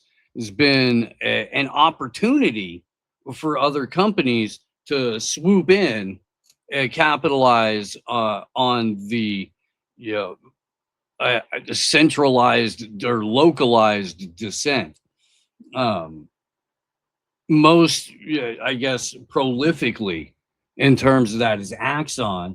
Axon, of course, makes body cameras, but they also make Light Post, which is the plug-and-play surveillance tool that we've discussed and that we were just hearing about in the Blunts for Jesus edit. And the fair city of Knoxville, Tennessee, has just pulled this bait and switch. Yet 52 additional cities have done the same thing. Axon Technologies, by the way, received a significant amount of investment from Donald J. Trump and the Trump sons prior to releasing Light Post as a surveillance tool. What would you say to ease people's minds about these? I can speak for the Knoxville Police Department, and I can speak for our commitment as an agency to use this technology the right way. Our commitment to building, again, strong policies that ensure that the technology is used the way it was intended to be used, and that we are committed absolutely to being transparent with how we're using that technology. Just talking about LPRs is, again, circling back to this, is it is one of the most impactful investigative tools that have come into policing in decades. And so I want people just to really hope that people will take the time to understand how their police department is using LPRs, the policies that we have in place, and how we deal with these situations, whether it has to do with LPRs or anything else, when there might be anything that's outside of policy. And so that's what I would say. That's a bunch of weasel words, my dude. You're just switching out brand names for the same purpose of building a massive database and dossier on every single citizen. And that's because we're aiming at that million group. Even though the billions of us, however you want to look at it, are seeing it, that million group of people is still, lost and confused. And I fight for them, at least that's the way I frame it. It's not meant to be insulting. We were all there at one point. That's the reality, guys. We were all there. I fucking remember like having those feelings, I can't date it really, because I remember, pre 9/11, I was not at all aware of a lot of this stuff. And it wasn't even that event that truly did it for me, but it did start that. But I just remember having those thoughts, like looking at him going like, and in fact, I've talked about this. I remember having that moment where you go, whoa, wait a minute. Like, because I didn't care. Like I used to be like, oh, don't talk about politics. Like that's these repeat things you hear when you're young, and it's like, yeah. Ultimately, I'm like, wait a minute. I just happened to catch something that was happening. And I'm like, okay, so the Fox side is saying absolute certainty that this is what just happened. And the other side's with absolute certainty is saying this and they're differing. And I'm like, wait, how is that even possible? Like, it was like, it's like, well, clearly one of them is lying, and it's like, and it's weird that that's something that didn't, like, why would I have not registered that before? It's just weird because we're not trained to look at it like that. We're not taught about the Fed. We're not taught about, Rockefellers and Rothschilds and like these elitist oligarch families that run things behind the scenes, which we're suddenly becoming much more aware of, you know? Yeah. Your audience knows all of this. They do. It's why they're the best looking audience on the internet. It's true. I mean that sincerely. Funny, actually, that's funny. Seeing as how you that.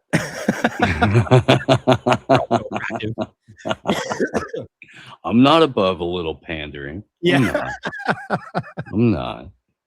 I do. I have some jokes that I wanted to get to here. Nice. Sammy Obi. By the way, before you play this, you see. Oh, sorry. Go ahead. Do that. I thought you hadn't hit it yet. Well, just Netanyahu just recently said that again. Like a lot of us covered it when he went on that news show, Fox, and literally called it a merger. And everyone's like, "That's not what it is." Like, well, it is actually. It's easy to show that. But he was just coming in and said it again. Yeah.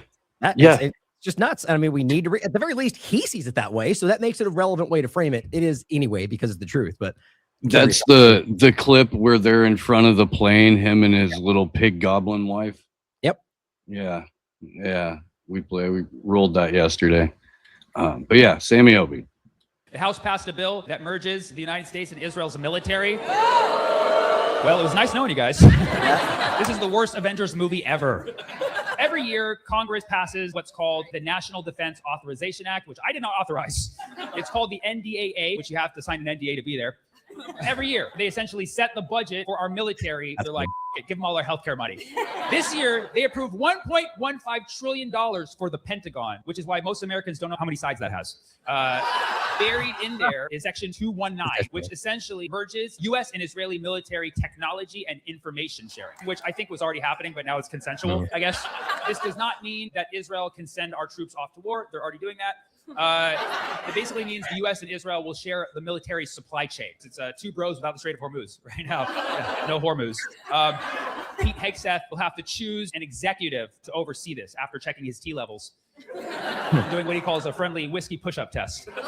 This merger is just like when KFC merged with Taco Bell, except instead of sharing bombs, they shared lettuce, which is creating bombs right now. This clause was put in there by Benjamin Netanyahu. Shocking. And he put it in this document specifically because, this is where Congress can easily pass it. I guess you could call it a BB trap. It just passed in the House, 216 to 212 for America. 216 is greater than 212. Just narrowly passed by 4 votes. And this is why it does matter when a congressperson is hospitalized or eats random food in Ukraine. This passed for 2 reasons. Number 1, because our Congress is bought off by AIPAC. Okay. And number 2, because they're pieces of shit who do not give a fuck about us. Just those 2 reasons. I know a lot of you are like, whoa, yeah, because if you remove whoa from 2 reasons, you get treason. This merge is happening because our president is sucking Netanyahu's dick. So you could say it's a zipper merge. It's not over yet. It still would have to pass in the Senate. But there are a lot of hardline senators for Israel, like Lindsey Graham. Oh, wait. This is why it's very important. Call your senators, okay? Call your senators. If you're in Kentucky, use a Ouija board, okay? While it doesn't officially merge the U.S.-Israeli military, it's a step towards that. That will essentially make Israeli troops the same as U.S. troops. I guess one silver lining about this, aside from this joke, in the United States, we have something called the Third Amendment, which prohibits soldiers from being able to stay the night at your house. At least I would finally know that as a Palestinian, an Israeli couldn't take over my house. You know what I mean? And this merger is essentially trying to turn a situationship into a marriage. It's like the wedding that no one wants to go to. Like, oh, that's not going to end well. It really is like a wedding, but they can't have it at a church because Israel bombed it. Israel is committing war crimes. So if anybody votes for this, they are a war criminal. They are a war criminal. Yeah. So what I'm saying is, Mamdani, get him. You better not show up in New York City, bro. He's got a good, it's not like there's a lot of people that I feel are using, like we talked about 4 people that will use like it becomes like the COVID time, where it's all about like the COVID politics. It's not funny. Like this is the right way to do this. And it's not just because I agree with the talking points, but because it's funny. It's using current things that are happening. Now, you could argue it's because he's correct, and I think that. But I think it's, you could see people who were using like the petty, like for example, here's the right way to look at it, like going after people for having a political side, and having certain opinions, like the left versus the right, kind of dumb stuff like during COVID versus actually just using, even though he's critical, using his positions on actual things that are happening and making a joke about it. Zipper merger, things like that. Like, that's funny. Like, or the bomb part, bringing in the lettuce conversation that everyone's talking about. That's well done. Like, he's really thinking about this, but he's also, I think, making valid political points. And I think that's that, avenue I've talked about where people can use comedy to reach people with things that are important. And I think he's doing an excellent, that guy's doing a great job. I really believe that. Yeah, no, I enjoy the stand-up of his that I've seen. I wouldn't mind going to and seeing him. He comes around San Francisco a couple of times a year. Nice. But a lot of things he said though too. It was so rapid fire. It was like that thoughts that I wanted to include there, but I forget now. But no, good.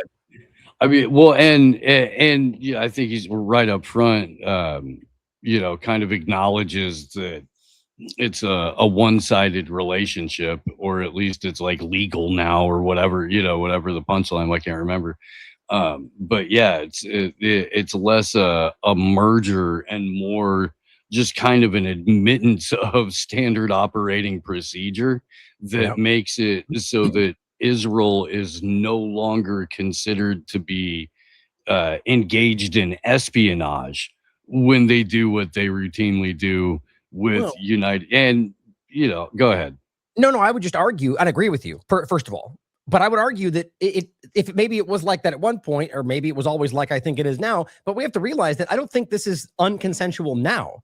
Right. Like, I think right now, it's like, so you could argue that all that's changing is Americans' perception of how they've allowed this to happen.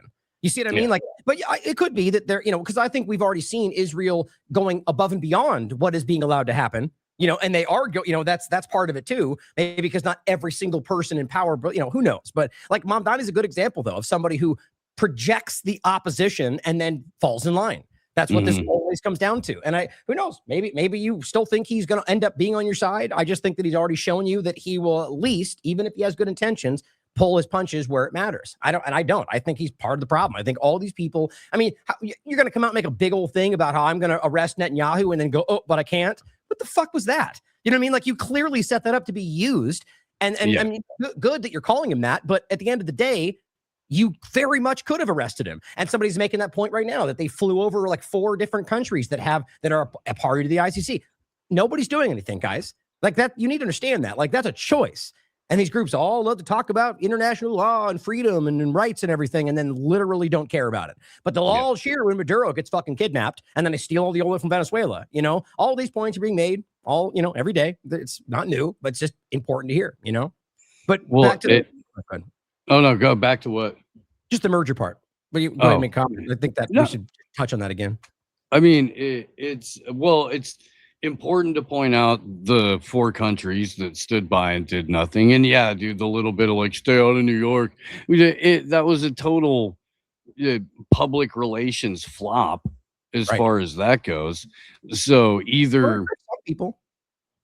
It got Jesse Waters upset. So, I mean, like, people that now believe he sees it. He sees Netanyahu. And maybe he does, but that was still he still used that against you to make him to give him momentum. And it's just and yes, he could have arrested him. Absolutely, he could have arrested him. He could have taken him into custody in New York and then had him sent to fucking The Hague or whatever. Now, you could argue that there would have been some kind of a legal issue, but explain it to me. Explain to me where he's breaking the law by arresting a fucking war criminal that your government's, it's obvious. Anyway, it's frustrating. Well, I think that because the subsequent arrest that he would have to make afterwards would probably be a little bit too embarrassing for the U.S., which is hilarious because we're in an era of policing right now, and New York isn't immune to this. With going, oh, well, it says on the computer here that you're a wanted war criminal, so we're going to arrest you and we're going to transport you, and then you can obtain counsel and you can sort it out after the fact. But the arrest is coming first. The Tennessee Highway Patrol made a similar statement. There was a sheriff or somebody or highway patrol that came out and said, you have no constitutional rights on our roads. We're going to throw you in jail and then you can figure it out. And like I'm saying, if that's the mentality for law enforcement in the country, it's important. The exception that they're making to that rule is for Bibby Milokowski. Oh yeah, I mean, you could argue, but do you think that's in the mind of the actual officer too, or he's just following orders?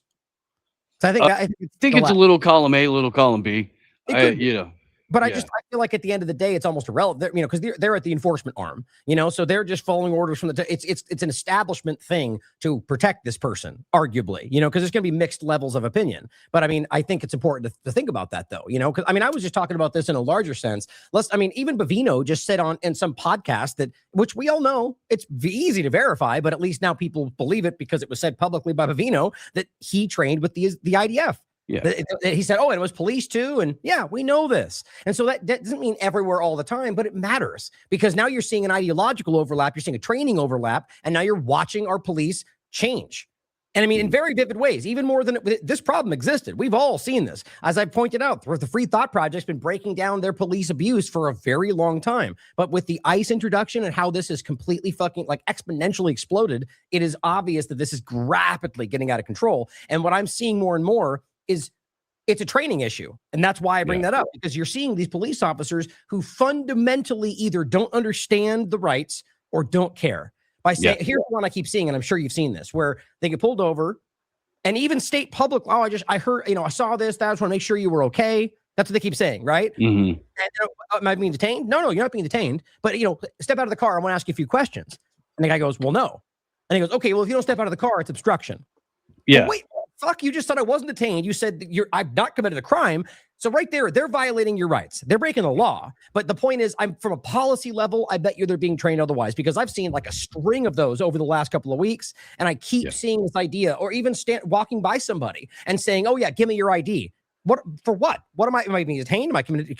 Are you saying I committed a crime? No, but I'm investigating. Well, what the fuck? That's not how that works. And then you get pepper sprayed because you refuse. The supervisor comes and arrests you. The supervisor.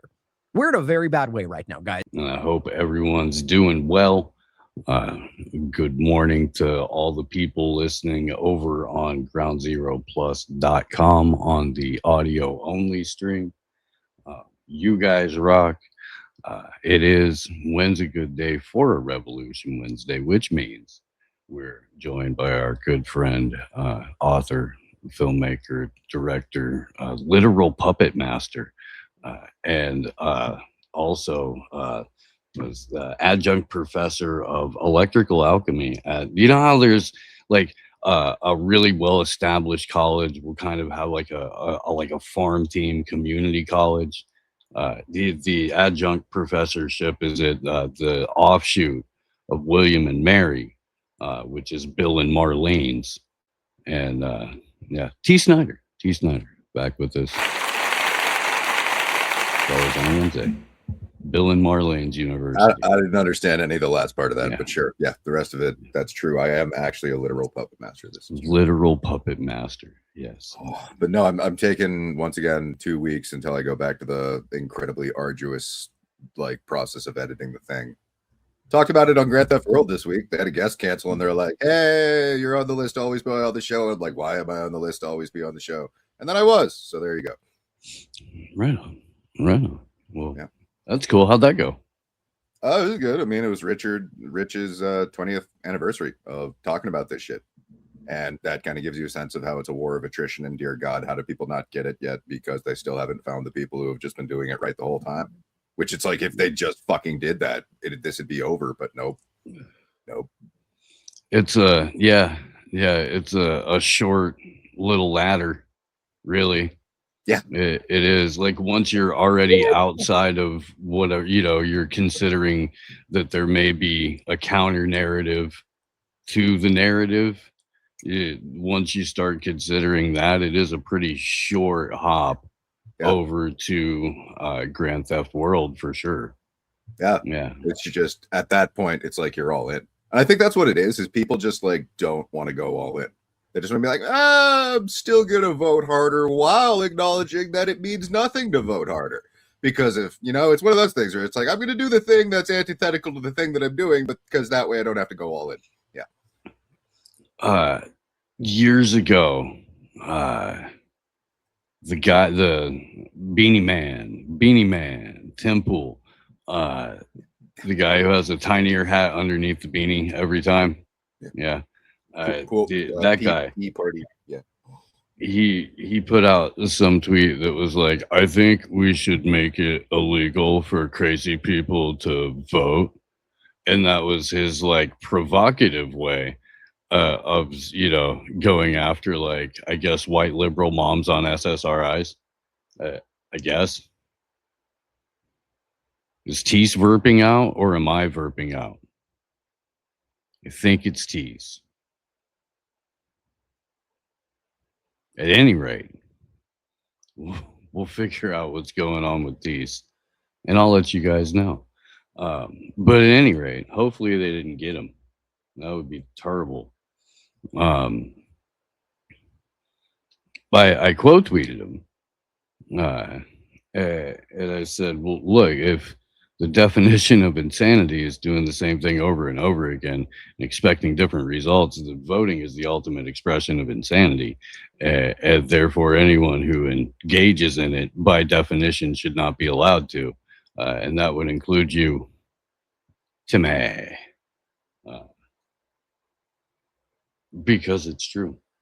Only crazy people, only insane people participate in a consent ritual for bloodline pedophiles over and over and over. And we were talking about this yesterday when Ryan was on with us about how, even currently elected or recently out of office politicians are saying, oh yeah, no, this is an oligarchy. Well, look, there's one thing that you can absolutely guarantee, and that's you don't get to vote your way out of an oligarchy. That's not how oligarchies work. So when current sitting members of Congress and members of the permanent state are on TV talking about this is an oligarchy.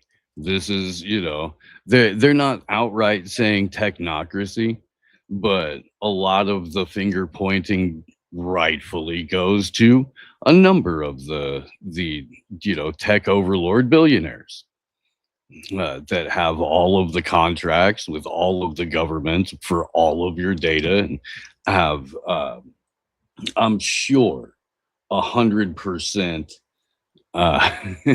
access to all of the companies that have been Thiel Award awardees. That's a very clunky way. Recipients. I should have gone there. My bad. My computer just died. I saw that. Like, just fucking straight power off. What the hell happened? And then, okay, well, at least it works again. Hey, all right. I've had that happen to me a couple of times. Yeah. Whatever. Yeah, no, it's pretty bleak. There's this fucker called Matt Morris who does the kind of like trust the plan Trump grift thing. And I'm just trying to like watch other people's stuff to get a sense. And it's like basically team sports to the death. And anyone who doesn't see it that way needs to die. And that's literally like the mindset. And it's an echo chamber and no one ever says anything to the contrary. Like 300 likes, one like downvote, and everybody's on the same page. And it literally just feels like an inflated grifter environment where like bots are the commentators. And it's surreal because you cannot infiltrate them. They are watching the game and it doesn't matter if the house is on fire. It's true. It's true. It's pretty fucking yeah, no, I think that those little pockets are amplified by the somebody's bot farm, or it's just an algorithmic automatic that's coded into the back end of Elon Musk's WeChat. Why not both? Right? Yeah. And all the grandmas. I think they're launching XPay right around the corner, which will be a payment for it. Like the WeChatting of X is, building. We almost need like, okay, I can probably do this because I'm not editing right now. I can come up with like a progression of stickers for where we're at right now, and just like have them on a board, and then just like at the beginning of the show be like, okay, we've already established Marmot, Hadron Collider, we're in a cartoon. Okay, so what's the cartoon about? We've established that voting harder ultimately results in nothing. It doesn't matter. So anyone who tells you to vote harder doesn't understand the situation we're in. And you can kind of just progress through those little shiny stickers until we reach a point where people have their participation badges enough to be able to understand what the fuck we're talking about. Because it's actually relatively easy to come to solutions. You just have to invest yourself and sever it from the system. It's true.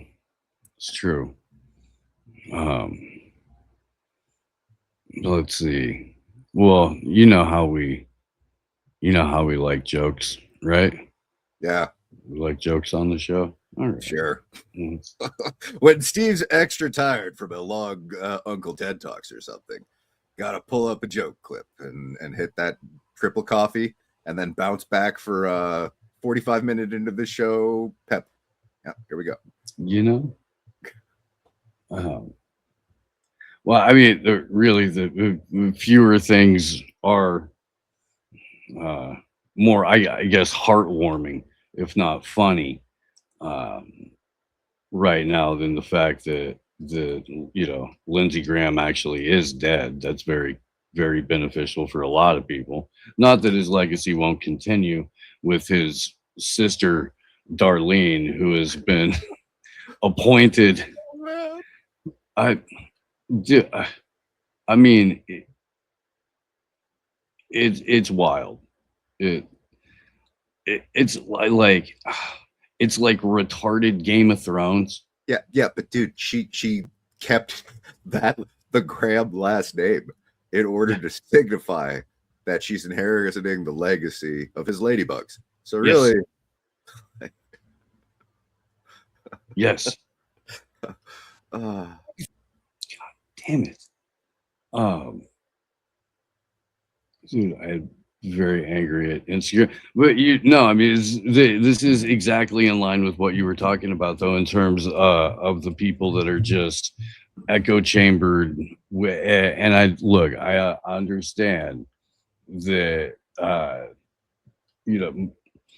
we have similar opinions on stuff. There's stuff that we don't. But I think what we do in the most part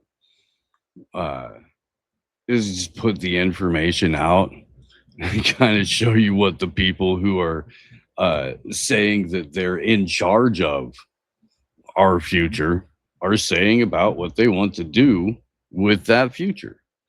And then showing people alternatives, giving people the opportunity to make up their own mind, decide where they want to put their time and energy and resources, and and their value.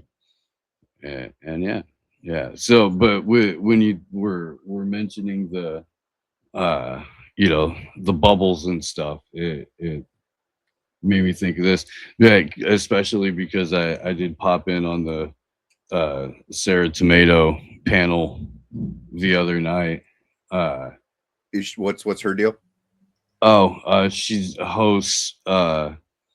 She hosts debates and discussion panels and stuff like that. She was initially being brought in as like the token lady in Andrew Wilson's universe, which lasted for like all of a month before the Ortho Bros turned on her. Because she asked him to open a pickle jar or something? She moderated a debate the way she was instructed to, and it was one that Andrew was a part of, and she did her job. And so everybody in that community turned on her and excommunicated her from the Ortho Pro world. Dude, it's really depressing It's really depressing. Once again, pick your cult. If you're only comfortable in that environment, go for a walk or something, man. But now it's, you know, there are some very interesting people, some very open-minded people, some people who understand, you know, more or less what's going on. There are also a lot of partisan hacks that dominate those panels, and so it makes me think of this. Okay. Fundum. You ever seen people that just have it where they're just like, you ever seen someone with the right amount? Where you're like, damn, you have it. It's all green lights for you.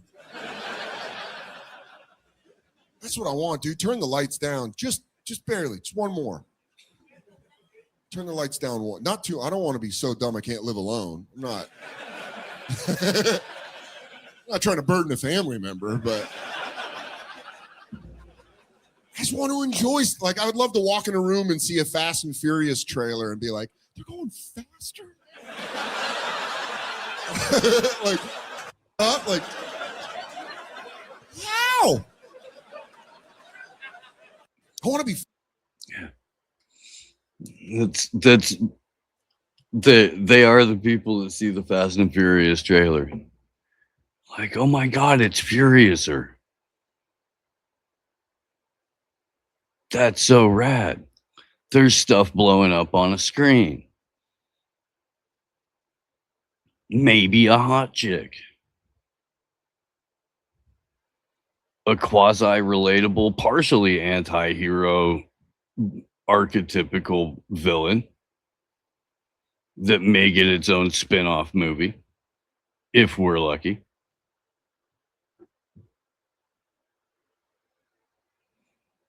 Right? Or fuck it, just throw Deadpool into the Avengers universe and that'll keep them distracted again for a little bit. I actually did watch part of the Dr. Heather Lynn on Tinfoil Hat, and they were part of that was talking about how the idea of superheroes was all just a psyop to get men to be lazy and do nothing. And I basically agree with that. I think that it's just a bunch of like comic books in general and stuff like that. Yeah. Just like, hey, there's some really strong superhero. You can just sit there and exist in a vicarious environment of fandom until all you are is a fan and really dumb and you accomplish nothing in life. And Captain America's here to save you.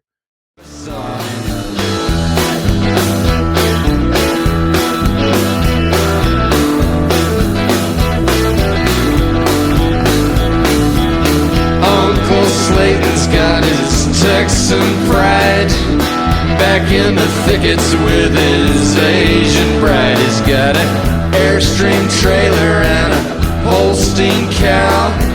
Still makes whiskey cause he still knows how. He plays that Choctaw bingo every Friday night. You know he had to leave Texas but he won't say why. He owns a quarter section up by Lake Eufaula. Caught a great big old blue cat on a drifting jug line. Sells his hardwood timber to the chipping mill. Cooks that crystal meth because the shine don't sell. He cooks that crystal meth because the shine don't sell. You know he likes that money, he don't mind the smell.